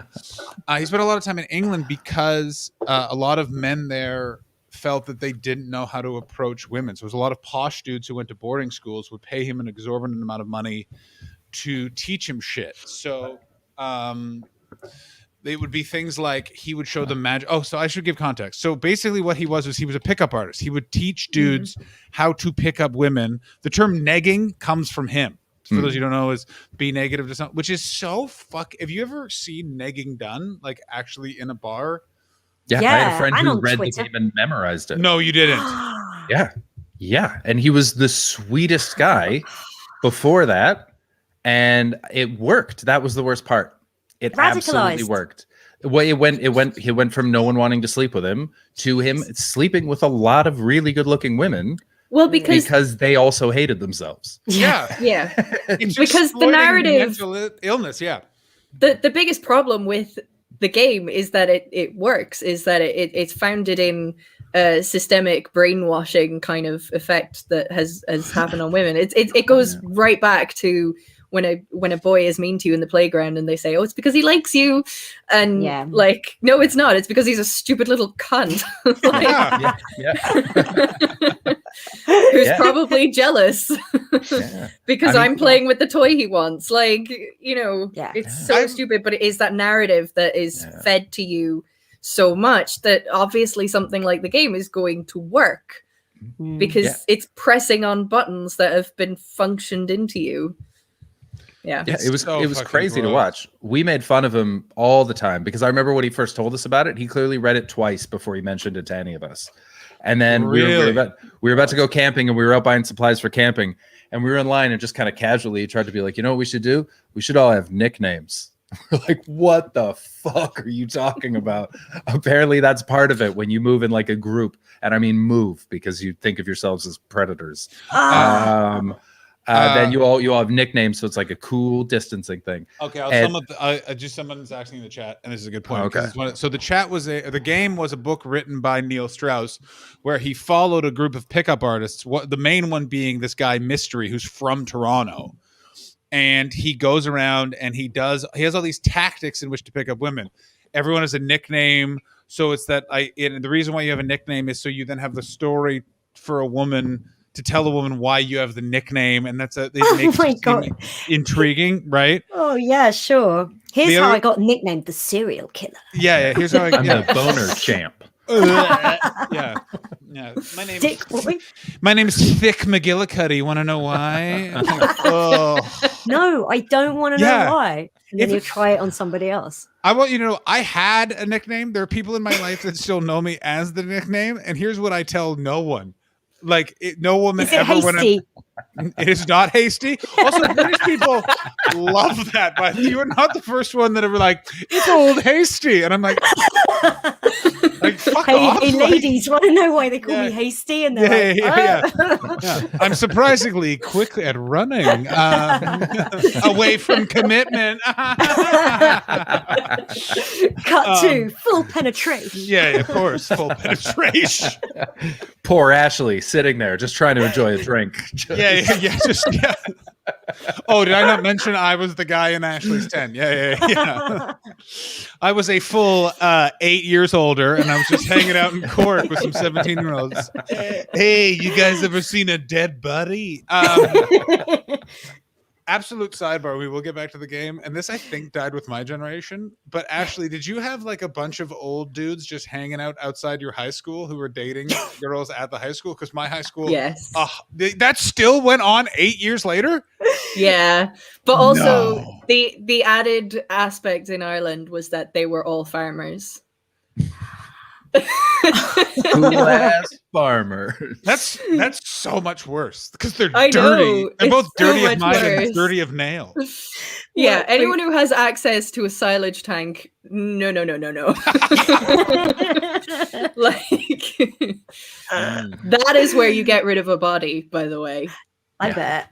Yeah. Get cows No, because to eat it. it completely breaks down every piece of DNA, every piece of bone, every piece of everything. If you, there was a case in West Cork where a guy fell into a silage tank, and he was missing for months, and his wedding ring turned up in the field. And that was literally all, and they were just like, oh my god, he fell into the silage tank, and he was completely, so his remains had been like scattered across the field with the silage as it went out. Jesus. Oh my god, Yeah. that's awful. Yeah.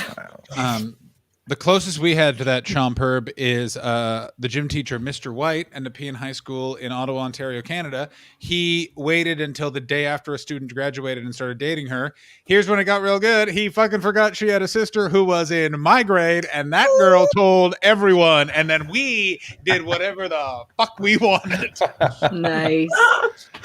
Jesus Christ. I remember a kid looked him at the eye and said, guess what you are, Mr. White? You are a dumb motherfucker. And if you send me to the office, I'm telling on you. And I was not there. And I want to invent a time because apparently he was just like, mm-hmm. And like, just like, yeah, you fucking take it, bitch. Like, yeah.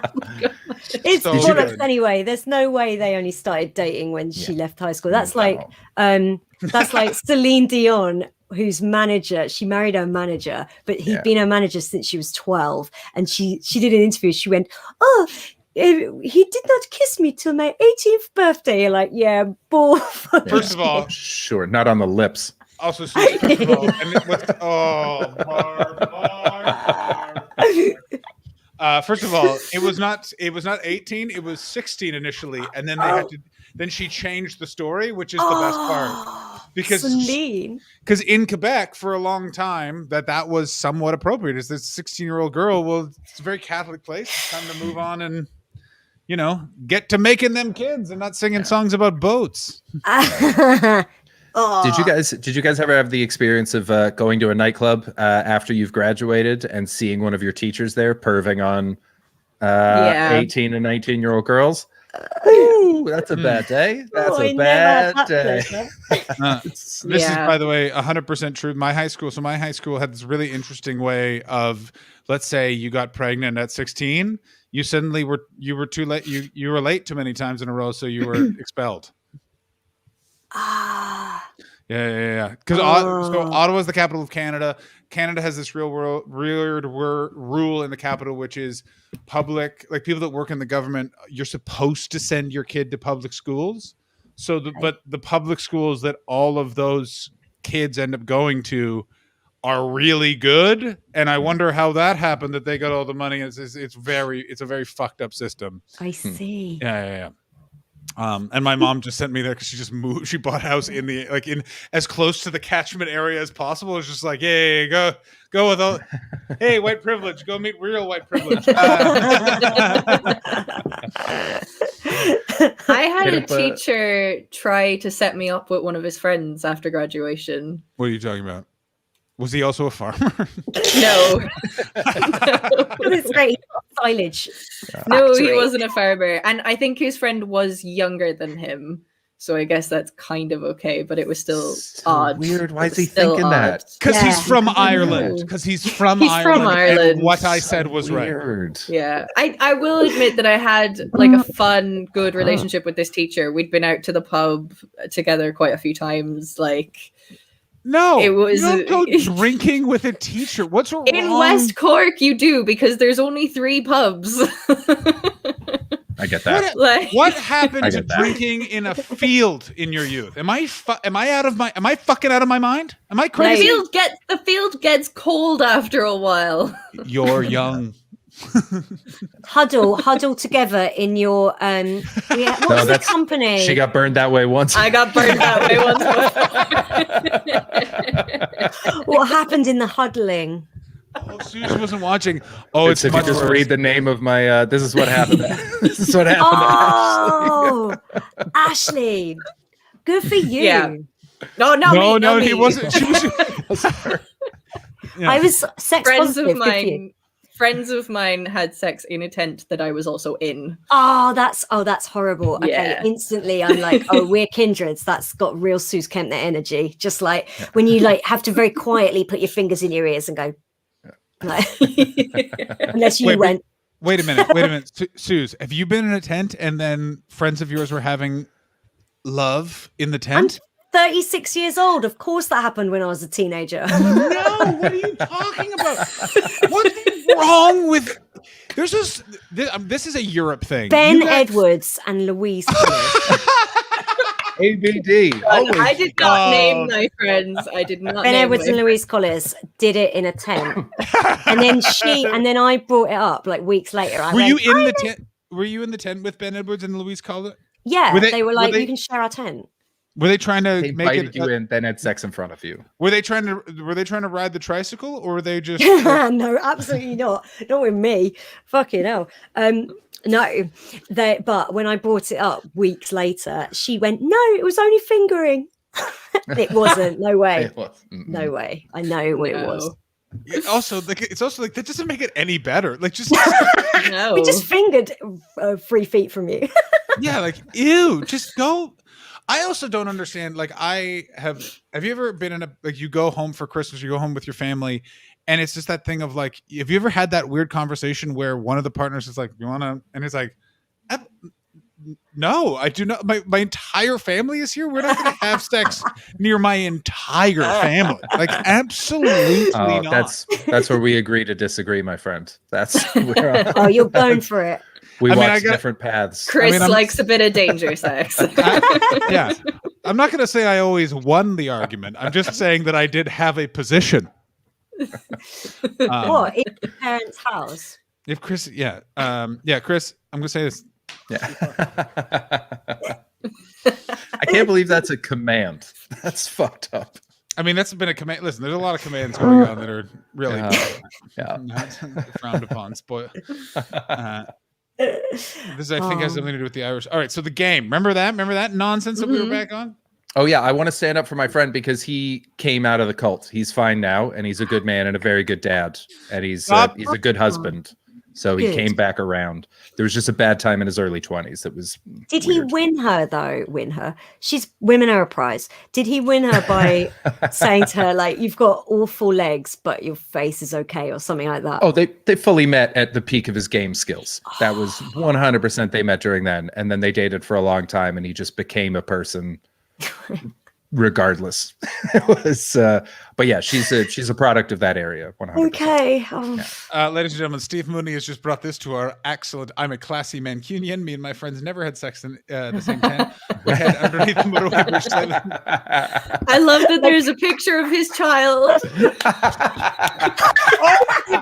It was them. It was them. That was conceived, yeah. Oh, god damn. He had a beautiful ending. Oh, no. They were like trolls in a fairy tale under a bridge. I've said this before and I will say it again.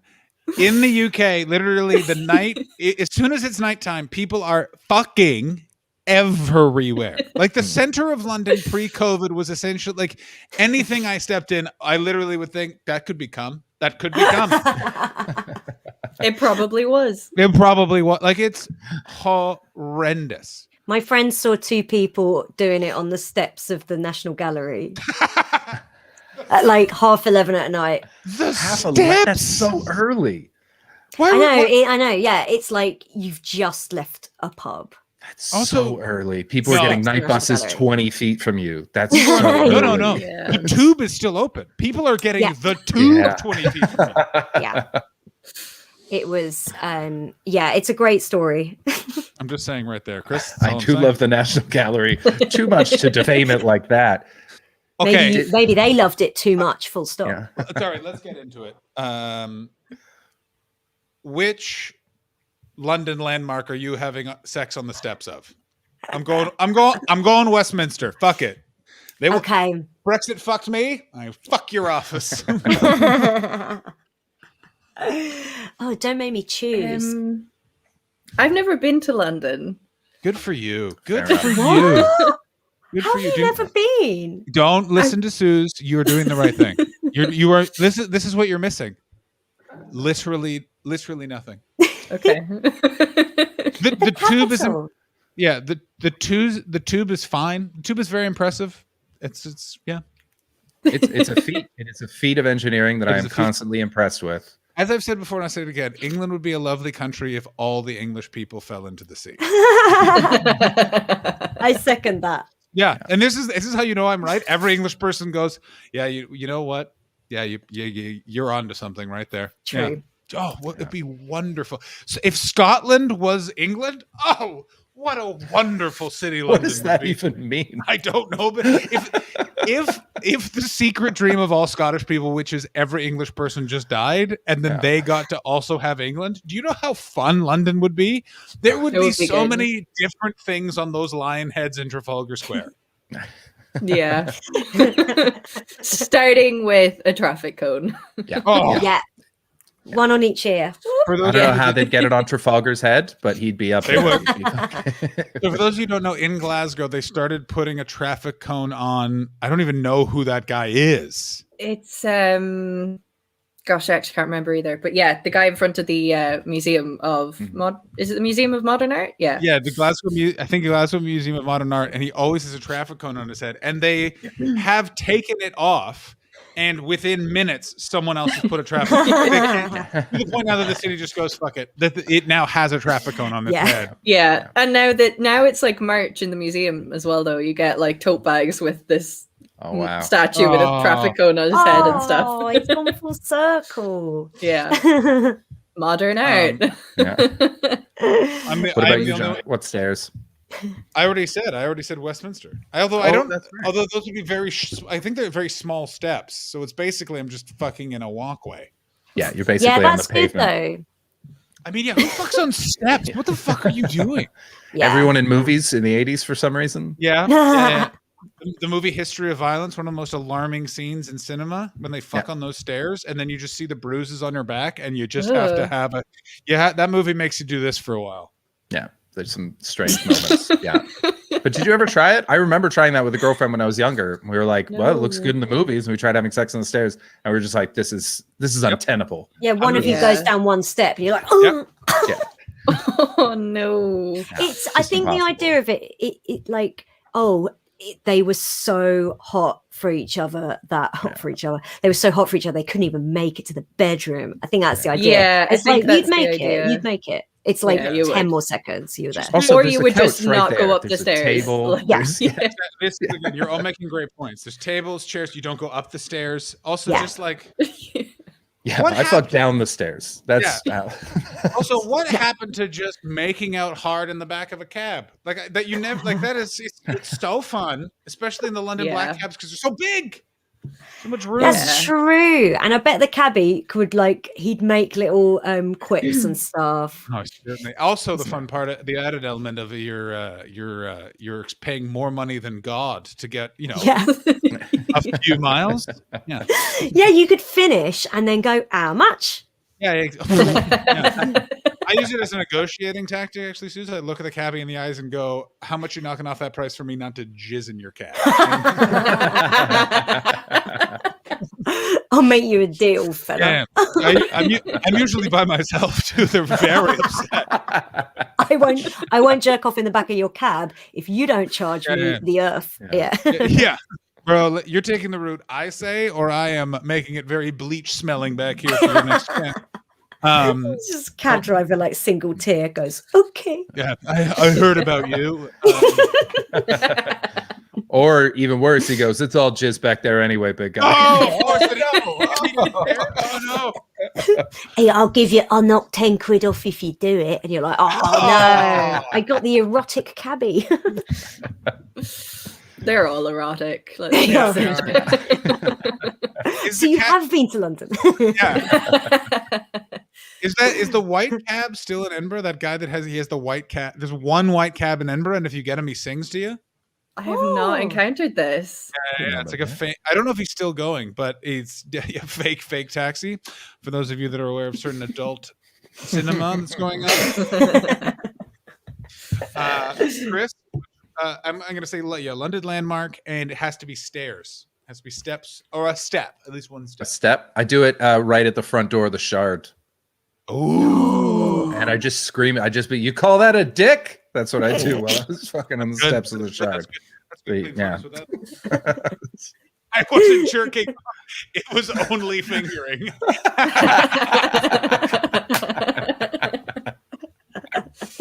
And the cabbie's like, boo, only fingering. Who's Ashley? Ashley, I feel like you're at a real disadvantage here because you've never been to London. Yeah, I don't know. What postcard monument have you thought? Right there, that's the ticket. That is blank in London, because that would have been great.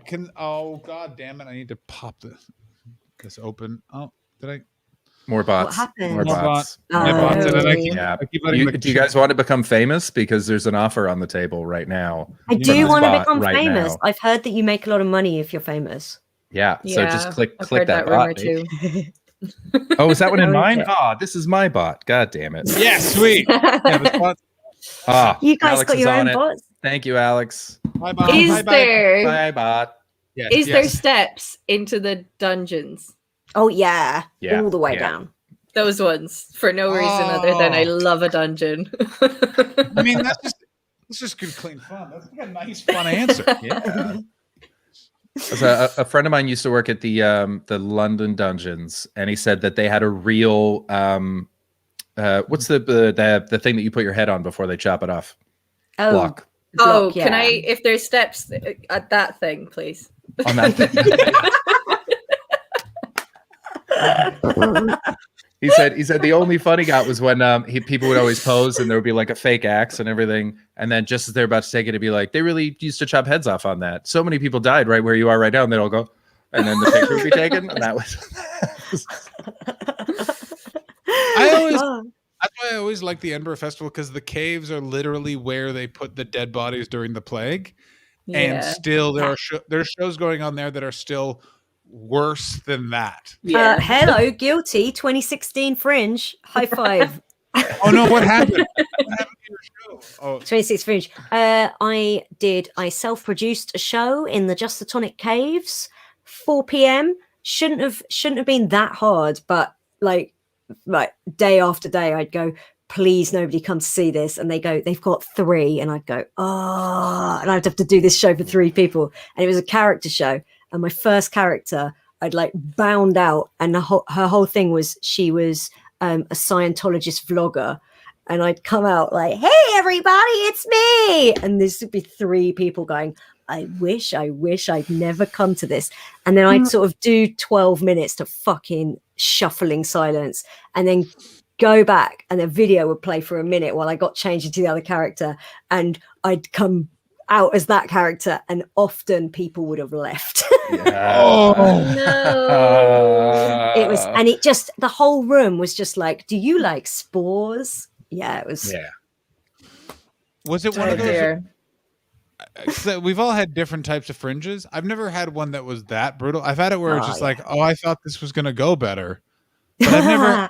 Like, what do you do if if only 3 people are coming? I guess because it's that weird thing that the fringe is like, well, you have to put on the show. But if you think about it, you in fact do not. No. You do not. I could have pulled that entire run and nothing bad would have happened. I'd have owed more money, but I already owed a fucking bunch. So, but I never had a fringe that bad again. That's good.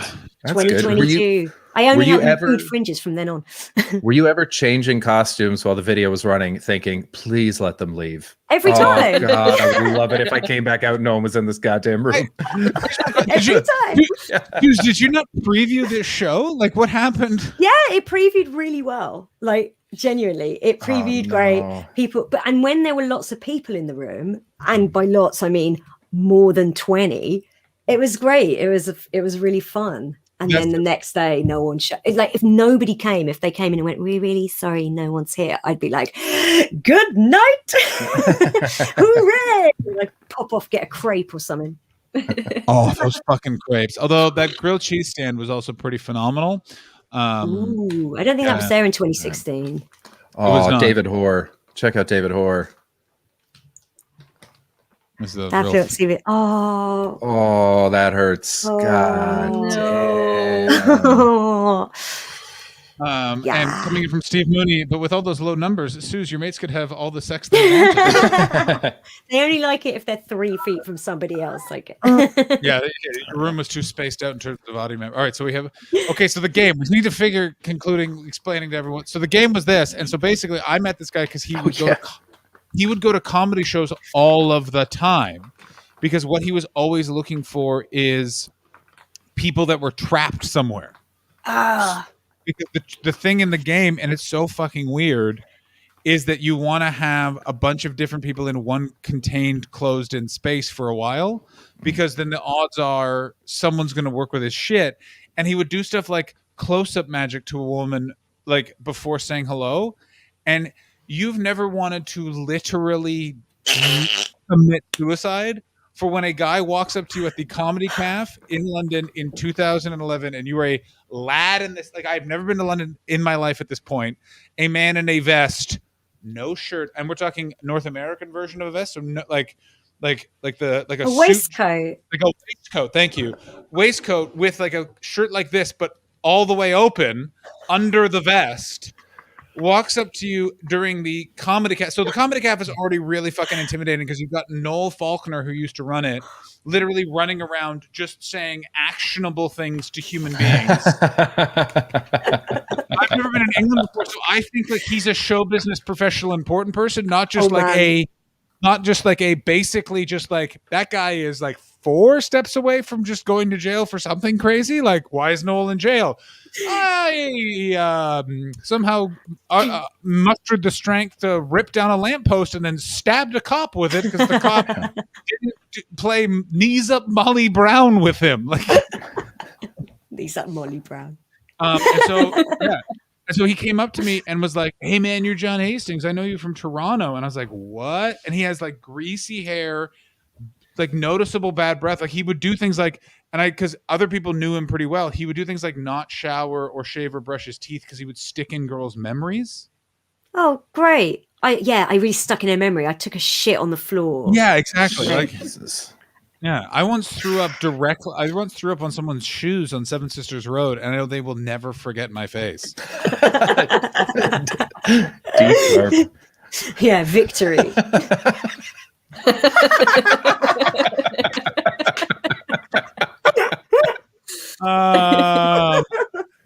But I would keep running into. I then for some reason ran into a shitload, and he would be there with like 4 super posh dudes, and he was teaching them how to.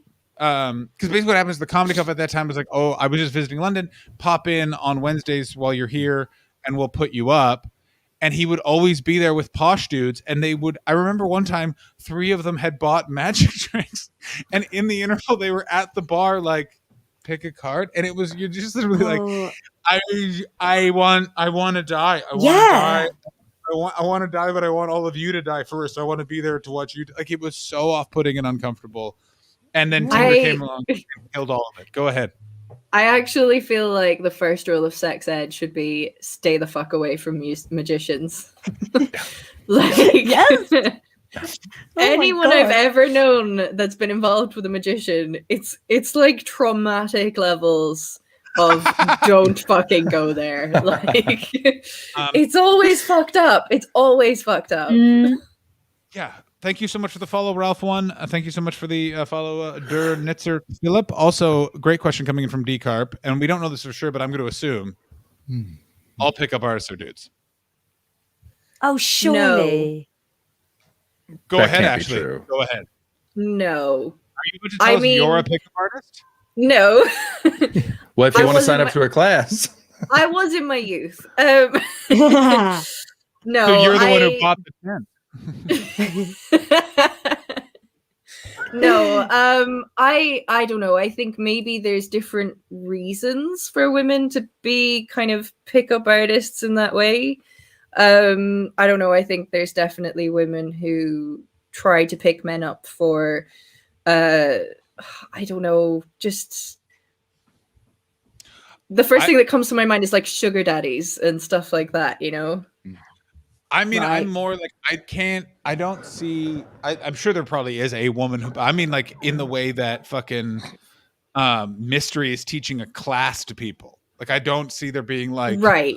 a woman named Enyanyana, and she's like literally showing people how to fucking. I've been making Hastings for months. Been working on him. I mean, But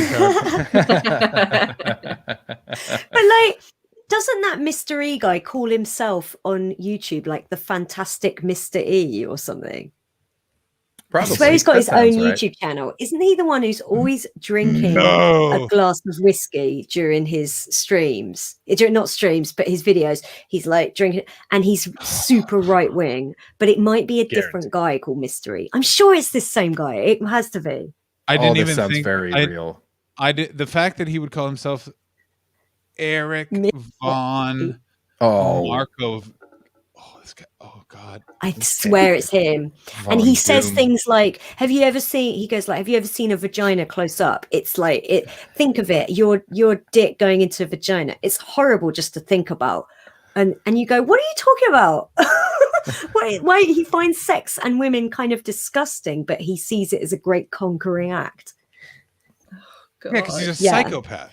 Yeah, I mean, he's got to be on. Like, he's got to be on Twitch.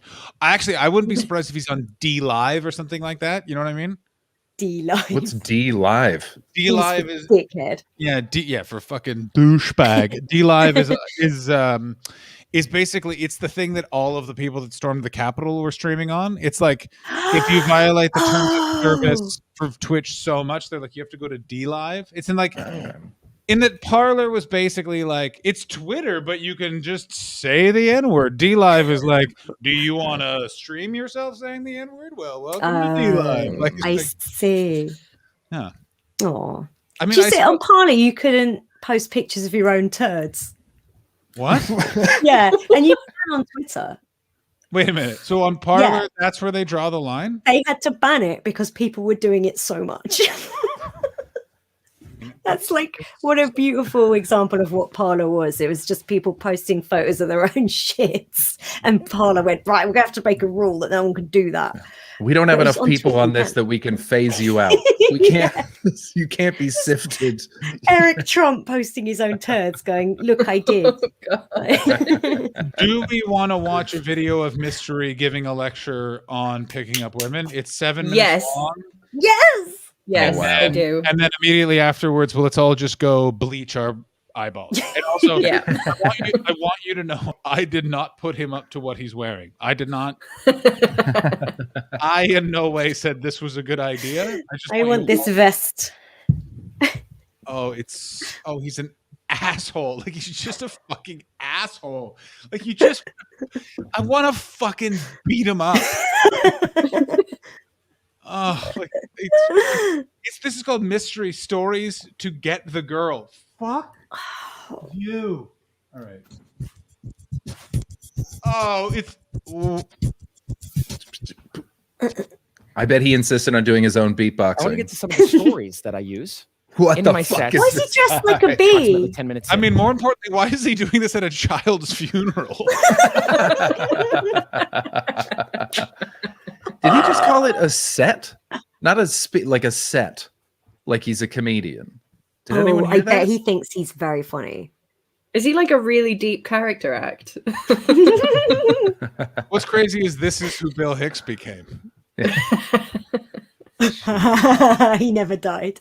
If she goes to the washroom, I told you that one, she'll come back and I'll say, well, there's something about you and I missed you here. I don't know why. And then I'll brush it off like it was meaningless. Yeah, Later on. Yeah, like, I like how you said it like that's a thing. Yeah. You know, when you left for a while, I missed you, but I didn't. Oh, really? Imagine you've had trouble your whole life speaking to women. You've never really had the confidence to do it, and you're like, who can I take advice from? Who clearly goes out there and just gets it, you know? It's wow. buzz matrix over here. What the I fuck is didn't going even. on? I mean, imagine how fucking weird it must be. So you're just sitting there like, I can't fucking figure this out. I just feel like I have no confidence. I'm gonna just throw money at the problem, and then you walk into a room and this B motherfucker is right there. I'd be like, give me my money. Hey, Seth Green from Can't Hardly Wait. Give me my $1,100 back. Ashley, as women on this stream, if you were talking to a guy in a bar and you went, sorry, I'm just going to go and piss and hope you leave, and then you came back and he went, while you were gone, I really missed you, wouldn't you be like, oh fuck, get me out of here? Yeah. That's a red flag and a half. Like, I missed you while you were gone. I wouldn't have time to miss someone. I'd be too busy laughing if they just looked in my face and just went, I'm going to take a piss. I'm needing you to leave. Like, it's a lady that knows what she wants. This guy, John, when you, and actually, I mean, you might have had this in your groups as well, but did you ever have like a guy who was like maybe 17 who assumed that he knew everything about dating? And so whenever you brought up someone that you were into, 100%. They were like, here's what you do. Here's upper decker. That way she smells it, but she can't find it. And then you help her. And then she sees you as a provider. I got like 11 of these fucking jokers. Try fucking going through a divorce. And the advice some of them have given me, like one of them literally said to me, and I was in such a place I almost listened. He's like, let me tell you something, buddy. You're going to need to get all new furniture. You're going to have to spend about $5,000 because women want to know they're dating an adult. And then in my head, I was just like, I'll just talk to the women. Why the fuck am I listening to? And it was one of those things where what he actually, and the thing was just the grain of what he was saying is true, which is don't have your apartment look like you live on the road and nothing's ever been in there. But how he expressed it was just like, fuck you. Like, you know what I mean? It's that thing. It's just there is a certain directness to a bunch of my friends that is so fucking, like, I have to like sit down and be like, what is the nice thing they're actually trying to say that. That's what they're trying to say. But then it'll be like, I don't know. One of my friends told me, he's like, you got to dress better. And I was like, no, I don't. I got that. I got watches and shoes. Women only notice your watch and shoes. And I was like, you hate women. No. Yeah. Yeah. These are the things. This is like, if you're pointing out, if you think that it's about like little pieces of aesthetic like that, then you think that women are just what am I saying? That it's you're not treating women as people that you can talk to and interact with and have a fucking human conversation with. It. Yeah. 100%. It's also, and I truly believe that it's also the problem is that a shitload of media, especially in North America, has fucked dudes in the heads because they basically were just told like, when you get into a long-term relationship, your girlfriend's now your mummy, and then mummy doesn't want to fuck you, and then you just get angry, and it's just such an unrealistic thing. And then there's also this cacophony of bullshit, and it's just like, for fuck's sakes, just fucking be a human being. Also, this was a very eye-opening thing, because I'm going through a divorce, so very recently I got back on a few dating apps, and let me tell you, in 5 and a bunch years, they have gone from the like rules were like no cock pics, don't just say hi. Now it's like, please don't bring up Trump. Like what? Like more than one I've seen. No rape jokes, and I'm like, who's going hard on a rape joke on Tinder? Like who's Did you not hear Evelyn Mox? No. Evelyn Mock got one. It's like, hey, you seem really nice, and I promise I'm not a murderer or a rapist. And then she's like, weird, and he's like, but who knows? I'm gonna hell, man. I mean, decarb. That's very dark, but fuck, I can never be single again. Then. Oh my god. Also, like, there goes my chances. All right, let's see what fucking Mystery has to say for himself. Look at this fucking asshole. I'll tell her a story. I begin this way. Ugh. I have a fetish. No, I mean, I have a lot of fetishes, I know, okay? But I'm not in that headspace right now. I actually have this weird fetish where, well, let me explain. Let's say you and I have known each other for I don't know how long. 6 months? You think I can know you for 6 months without putting my hair out of my head? Oh my God. Okay, so let's say 6 months. Who is he doing a character of? Was he just doing what the fuck was that? I haven't followed it, but if you say I have a fetish to a girl that you do not know very well, like, don't do that. Top-notch dating tips on the stream today. Number 1, don't wear a weird scarf. Number 2, don't dress like a fucking bumblebee. Also, what was oh my God. Also, just months I've known you. Let's say it's near Christmas time. That would be Christmas time around then, right?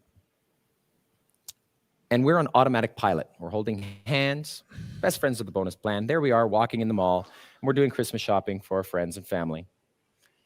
We're in the midst of rapt conversation, or in rapt conversation rather, and as we're walking, automatic pilot takes over, and we end up walking into a store.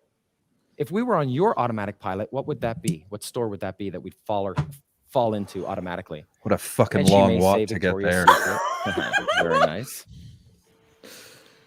I don't like everything. What's the question? Oh my God, that's very fucking funny.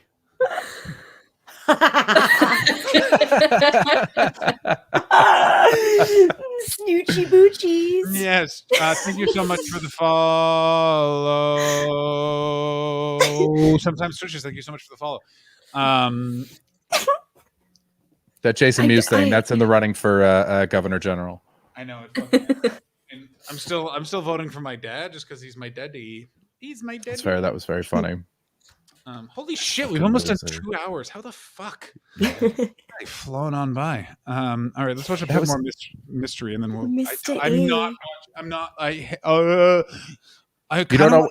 You got to know what his closer is. I'm fine with not watching the middle, but I need to know how he ends this. Guess which place we would go into. You will never guess in your life. And she'll say Sharper Image or Brookstone or something, and I'll say no. See, that's what most women would think. Baggage stores. I have this weird luggage fetish. Yeah, because he wants to put the woman's body in the bag.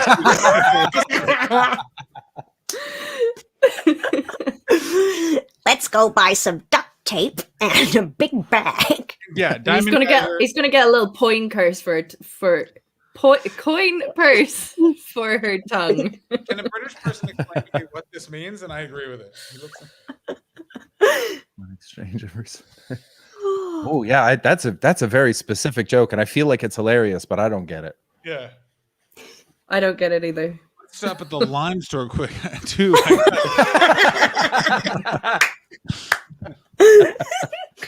This guy, right? Because like he's essentially doing the same job as Tom Cruise in Magnolia, and you watch that and you go like, it's hideous, but he still looks like Tom Cruise. And like this guy, like we heard earlier, it's just Jason Mewes, and he's not even engaging. He's going, here's what you do. You tell him we're Christmas shopping. No, not yet. This is in 6 months. Like, what the fuck is it?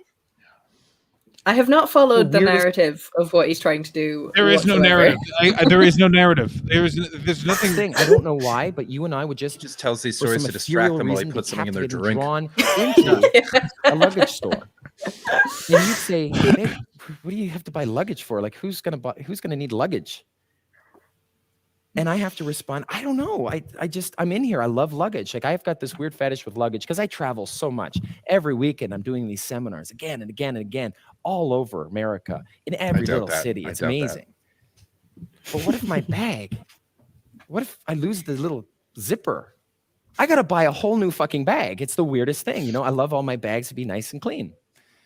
Everything's I just got it. Like this? So he bores the girl to death. And then he fucks her corpse. I just got it. Okay, and then he puts it in his bag, but sometimes the zipper breaks and he has to get a new bag to put the corpse in. Yeah. He gets every girl gets a new bag. He's respectful. She deserves a new bag. He's a gentleman. Yeah. I mean, I'm going to tell you this right now. I 100% thought you were going to give a genuine answer when you said, "Oh, I've got this." I was like, "Oh, got it." He's very attractive. So this Elliot Rodger would have been watching videos like this and going, No wonder. Who's Elliot Rodger? Oh, Elliot Rodger. He called himself the supreme gentleman, and he wrote a manifesto about how no girls want to fuck him, so he's going to go kill a load of people. And he went out and shot a bunch of people. And his dad was a Hollywood producer. It was 6, 7, 8 years ago. Very gentlemanly. That's what. Yeah, I'm the that's in the- supreme gentleman. I'm going to say this. samurai code. A gentleman uses a sword. A gentleman doesn't use a gun. Yeah.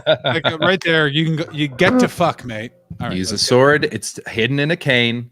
Thank You do you. it right. Yes, of course. You have a fencing scar. All right, I want to see where this luggage thing goes, and then we'll watch the end. This one? You like this bag? Isn't that sweet? Oh It's my the most god! annoying thing in the world. Guys love just what's in there? Rocks. Back off. Well, here's the weirdest thing. What a weird. Is that chair weird, or is he just a weird guy in a chair? Why is that chair so much higher than the other chairs? He asked for a higher chair than the other chair. Yeah. Also, he literally, it's like top half B, bottom half different goths. He looks like he talks about getting metal legs. One day I'm gonna have robot legs. He tells that to girls all the time. It looks like the one guy on your uni course. There's one guy dressed like that who just strides into this, and he walks like that. You know he has a floor-length leather jacket as well. Oh yes, he does. Yeah, he dresses like a fucking one of the shooters from Columbine who didn't have the guts to kill himself. And they were super into Hitler. Oh my god, yeah. Let me tell I love Charles Manson's poetry. Yeah, say Yes. what you will about Hitler, but he didn't have a girlfriend. That's all I'm saying. He wasn't no Look simp. at you. Yeah, he got it And done. I think objectively you're a very beautiful woman. But beauty is very common. Look around. What? This is the That's negging. look away. That's negging, yeah. Quite Devalue. weirding you out, or especially weirding me out, because there are a lot of beautiful women here, and yet there's something about you. I don't know what it is, but there's something about you that captivates me ethereally and makes me. How much money do you want to bet that he could not define the word ethereally? I was just thinking, there's no way that's what that means. There's no way. When he said it, I felt like a slight like a Someone like I told could him- puke. Someone told him that word. Yeah.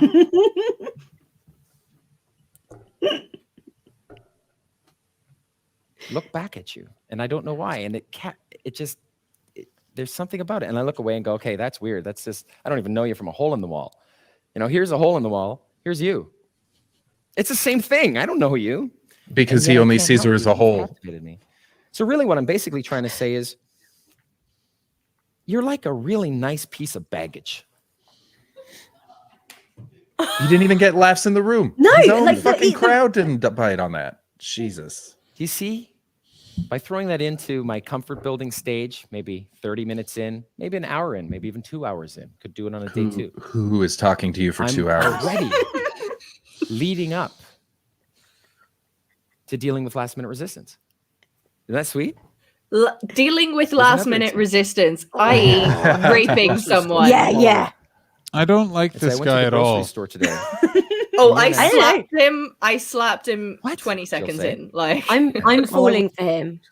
Yeah. It's a trick, Suze. Don't fall for it. No, I know it's a trick, and yet I'm still into it. He's all bravado and style. Is that necklace the face of the doll from Saw?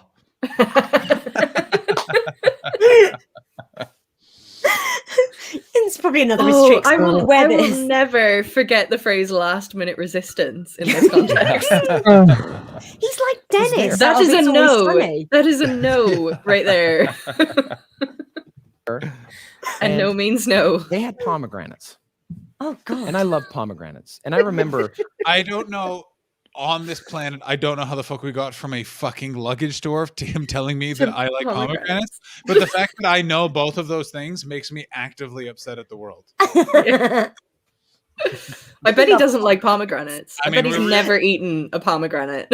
I bet. I mean, no one really has. I mean, this is he's making me want to get a bag too and wrap it around his fucker's head and just hold it until he goes limp. Did you see what Baldy said about the guy? He said there was a guy at uni who dressed as if he was from the 20s and wanted to be referred to as Gatsby. Oh, no. Just In Scotland? shut up. Yeah. Edinburgh University. Dead. Oh man. If Here's it's what going to happen anywhere, it's going to happen at Edinburgh University. Here's what happened in that Call me situation. Gatsby. Yeah, he popped in. He said that a couple of times. Walked. And Marina Ruiz always in TV. Fuck him. Yeah, because if he went out down the Cowgate, someone would have literally prison shanked him. Like we're literally talking like walk by like like 3 stabs in the gut. Keep walking. Like that's what like. Oh, it would have been good stuff. Oh, funny. This is a nice back and forth here. David saying he's taken sales training and applied it to dating. And Diamond says, David, you don't get to bang photocopiers by zinging photocopiers. That's inkjet's pretty. I fucked it up. I fucked it all up. The photocopier on its screen, it just says, you can't fix me. And it cries a tear. It's like a line in a rom-com. You can't fix me. But he can fix her.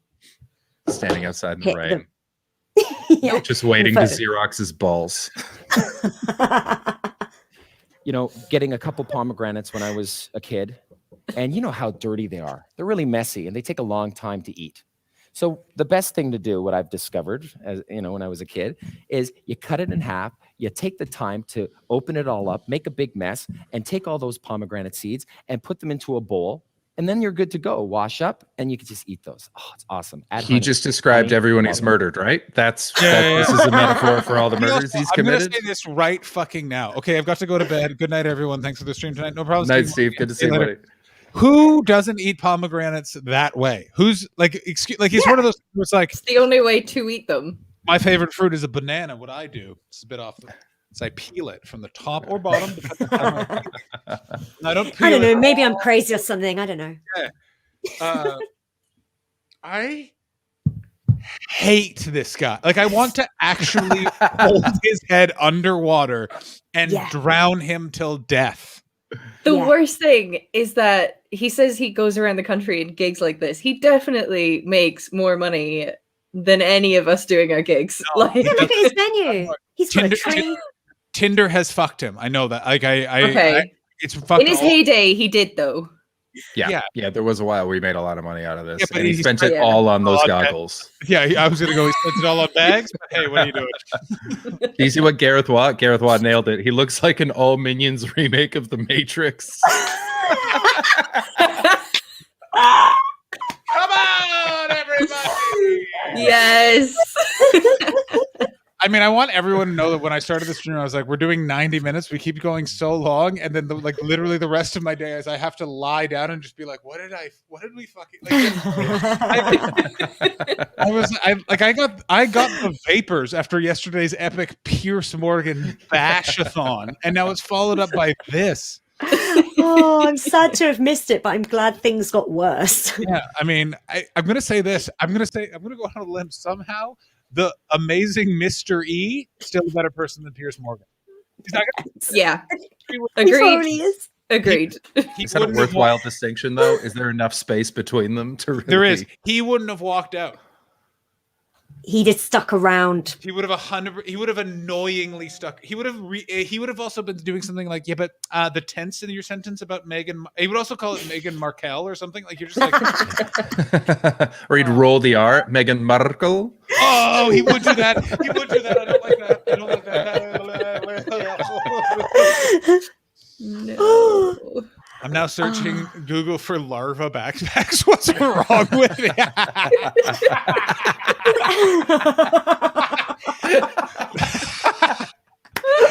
What's wrong with me? Nothing's wrong with you. I mean, yeah, but Mr. E looks like... Do we know why he's dressed like this? Is this how he always dresses? Because this is not the guy I thought he was. Because he's a cunt. That's why he always dresses. Memorable. This is that stinky thing. He got over the stink. And he went this for... is just, remember wear a crazy outfit. I can't believe that when I saw him, he was dressed normally. Do you understand that? Like, do you understand? It's really toned it lovely. Well, I once had my hands dirty making preparing a pomegranate for myself. Oh my God. And there was an extra pomegranate for my sister. Something about the ways is dirty. And I thought, I love my sister and I, we take care of each other. Although, she gives me noogies. Well, that's code. That's code for something. That's code for something. Prepared it. In It cabs. takes a long time. You got to put a lot of effort into that. And I, saran wrapped the bowl and put it into the fridge. And she really appreciated it. Well, I don't know why, and I don't know you, but I wanted to do that for you. And I want to treat you like my sister. That's hot. Oh, Ah. no. Listen, society won't let me fuck my sister, so I have to fuck you instead. I was thinking that it was such a long and drawn out process. I thought it was like a euphemism for going down on a girl. Like, that's what was coming to mind. Yeah, I thought that's where he was going. That he was going to be like, so I don't mind putting in a bit of time and effort. Like that's what I was getting. No, you didn't see the obvious turn, which is this is about my love of my sister, unrequited incest love. That was a twist. That was a twist. I love that Alex pointed out the soul patch because this guy's such a fucking train wreck. I didn't notice his soul patch. I mean, so many layers of wrong. I mean, I know what you're all wondering. What is his official website? It is, of course, askmystery.com. Mystery.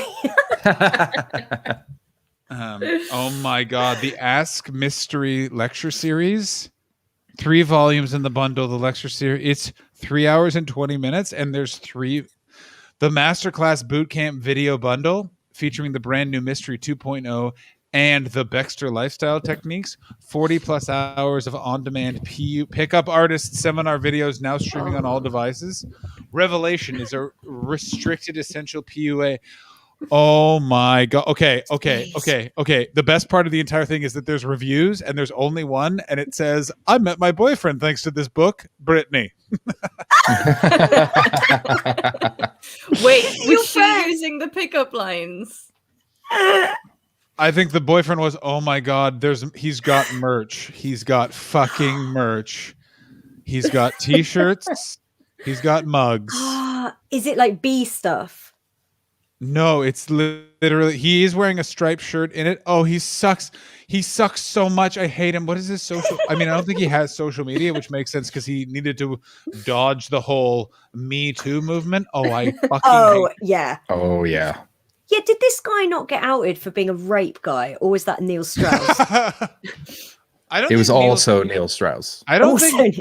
Did Neil Strauss get outed for that?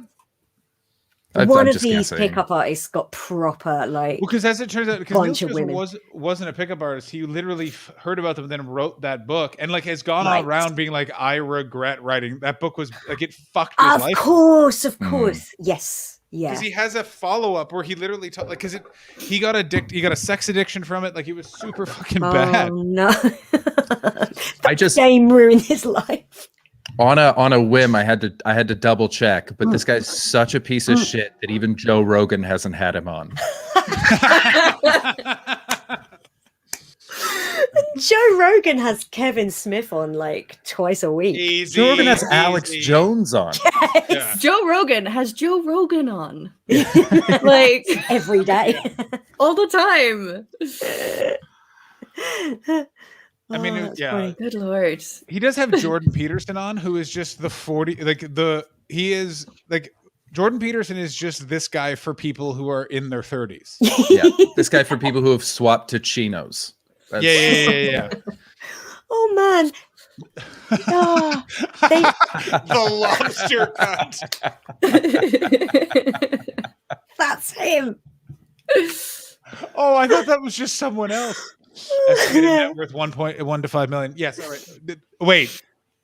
Mystery's estimated worth is $1 to $5 million. Is that on Celeb Worth or whatever it's called? Yeah, if that's on Celebrity Worth now, because that's what they estimated my net worth was as well, and I was like, "Oh shit!" Is that I'm true? in my mum's spare room. That is not my net worth. Gotta go ahead and. It was pretty vague. Yeah, I mean, a $4 million gap doesn't say they did their research. Yeah. And that's why you suck. What? This guy's Did so he just say this to bad. the girl? Oh, he's where negging I'm her. He's coming like, from? I want to make you See where I'm pomegranates, leading? and that's why you suck. I just want. I Call her was. on the phone and say, "What the hell are you doing in my dreams?" I mean, it wasn't perverted or anything, but we were together, and this bum came up to you and started attacking you or something, and I just beat the living crap out of him. It wasn't one of those adrenaline fights, you know. It's in my dreams. I'm fighting this guy, and I'm going, "Why?" Like I woke up thinking, "Are you okay?" What a boring dream. Like my dreams, I'm literally like melting. I'm like in command of the elements. I become a sentient color of neon. And like this guy's, I was with a girl and then we met. Also, who's so evil that there's homeless people in his dreams? Yeah. Who? I was and then he having beats my them up. usual bum fight dream, Yeah. and then you showed up. What the fuck are you doing? Like, Normally, the I whole point is fuck that the there's no bum. witnesses. Yeah. Yeah, the only difference between real life and my dream is I don't fuck the body of the homeless guy in my dream. Is this John Landis's son? I don't even get that reference. Also, I want you all to know we are over a minute away from the ending, so we're going through that pomegranate. Hey, even though I know you're okay, and I don't even know you, what the hell did you do to me? You know, cast a spell or some shit on me? You know, did you put some sort of liquid poison shit in my drink? I don't know what's projection, up with you, man. What? You're killing me here. And all the way to last minute resistance now.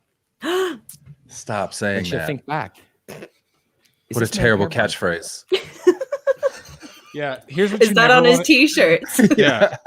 I mean, it is on his police report. You know what I'm saying? Like this Last minute resistance. Fair point. I got news for you guys. If there's last minute resistance. I can't deal with that being what he says. It's just it's the dentist system, but this guy does not look like Glenn Howerton. If there's last minute resistance, you hit her over the head with a shovel. Yeah. And then you gag and tie her up, throw her in your boot. Make sure she's still breathing, though. Make sure she's still breathing. It's not a shovel, it's a last minute solution. We did not bring up how brilliant this point. I totally forgot about the dentist. Like, it's dentist system. Phenomenal. The dentist method is so fucked up. Oh my god. That, by the way, is entirely. It is the greatest piece of writing of that character's arc on that show. Is because I like rewatched most of it in the pandemic, and how like normal but askew his relationship with women is as the beginning, and how they just build it up and he just slowly gets more evil. And the perfect turn is when they find all his sex tapes, and they're all just from the angle of the taint. So Matt go, it's just that. It doesn't do it for me. Fucking weird. Yeah, the implication, Joe Trope, because of the implication. Because of the implication. And she's afraid because of the implication. Has this man's brain been hijacked? And I've proven it. Wait, what? Hey, it's Clifford. I hope you enjoyed that video. This is really the tip of the iceberg. In order to really transform your life into being the type of man that women go to bed dreaming about, you need to access our exclusive and famous free newsletter. To do so, click on the link below in our description and submit your application. Once your application is submitted, if I'm convinced that you've got what it takes to become one of us and make your dating life the stuff of legends, you'll receive a personal email from me with the next steps to take. I will see you on the other side. Why do these cunts always have the worst microphone you can possibly get? Like, all right, let's not go after people with technical limitations. I got to record a voiceover. I better just blow into the mic while I do it. Hi everyone, you guys want ladies? Hey, I just want to hear some ladies out there.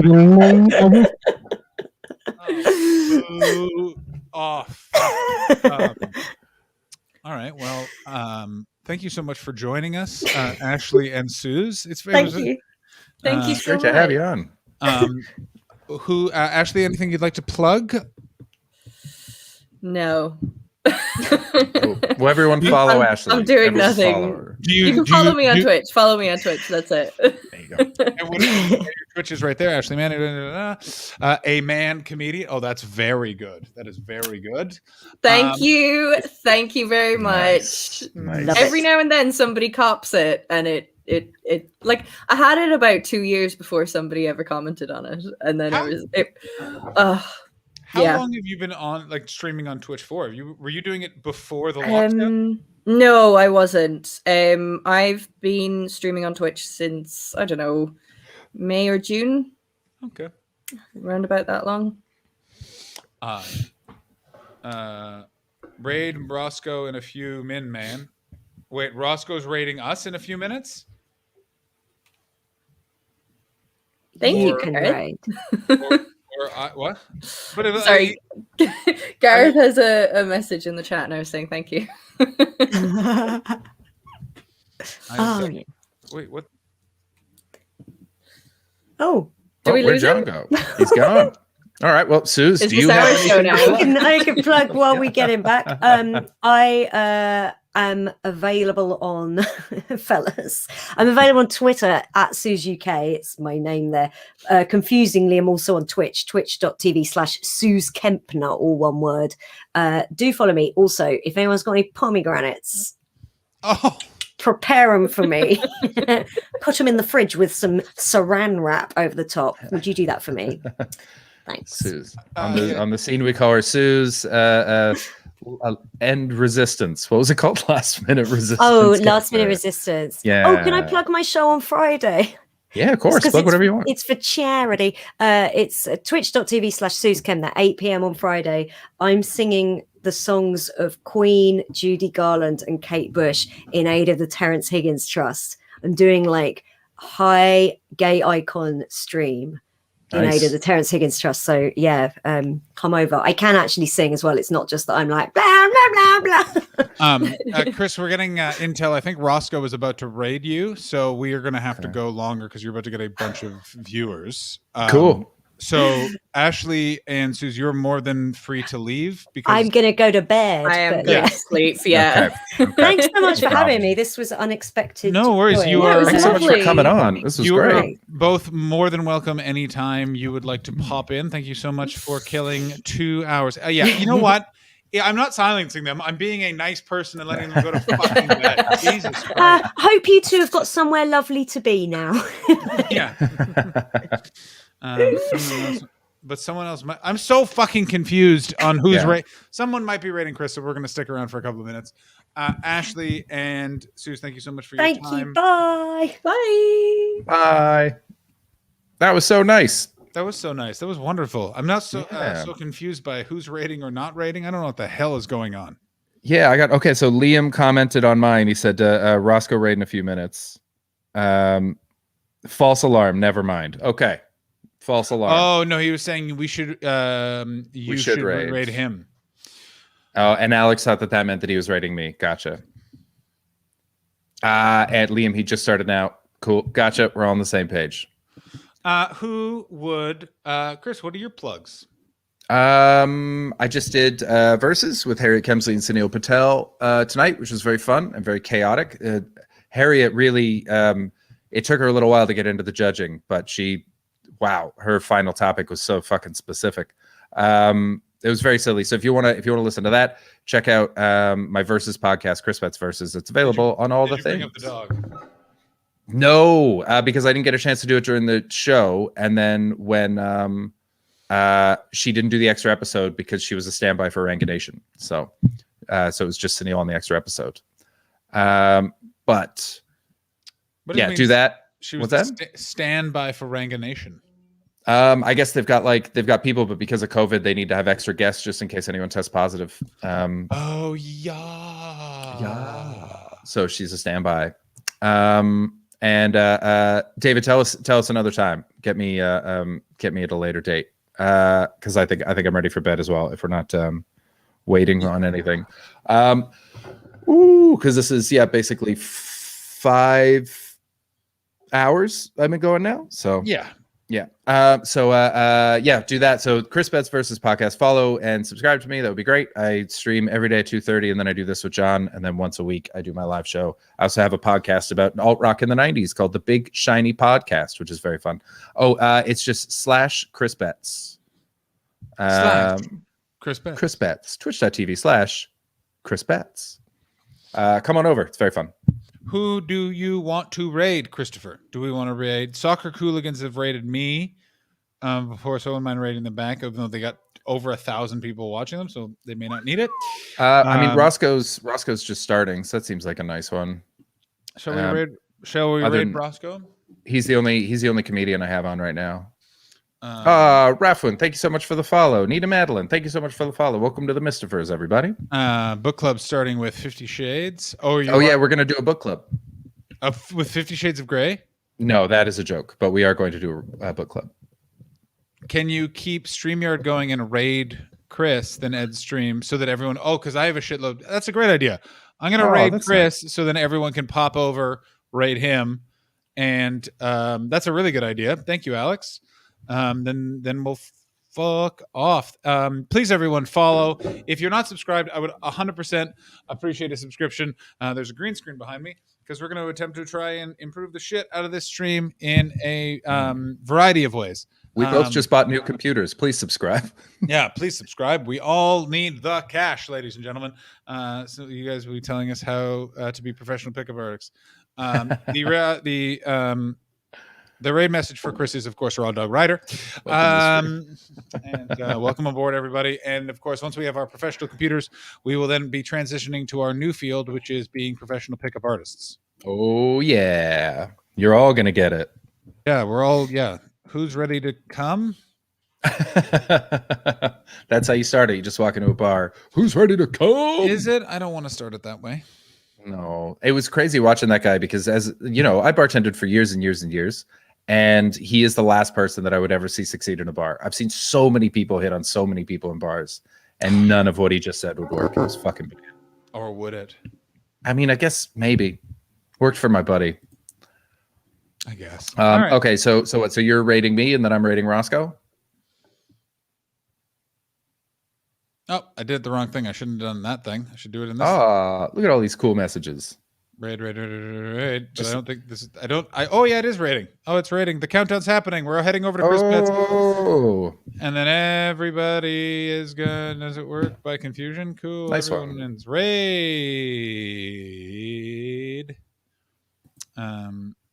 Yay. Thanks, everybody. I got raided. Oh, my goodness. Oh, look at all these raids. Little Fox, thank you so much for the follow. Welcome to the Misfers. Chloe Luck, thank you so much for the follow. Yay.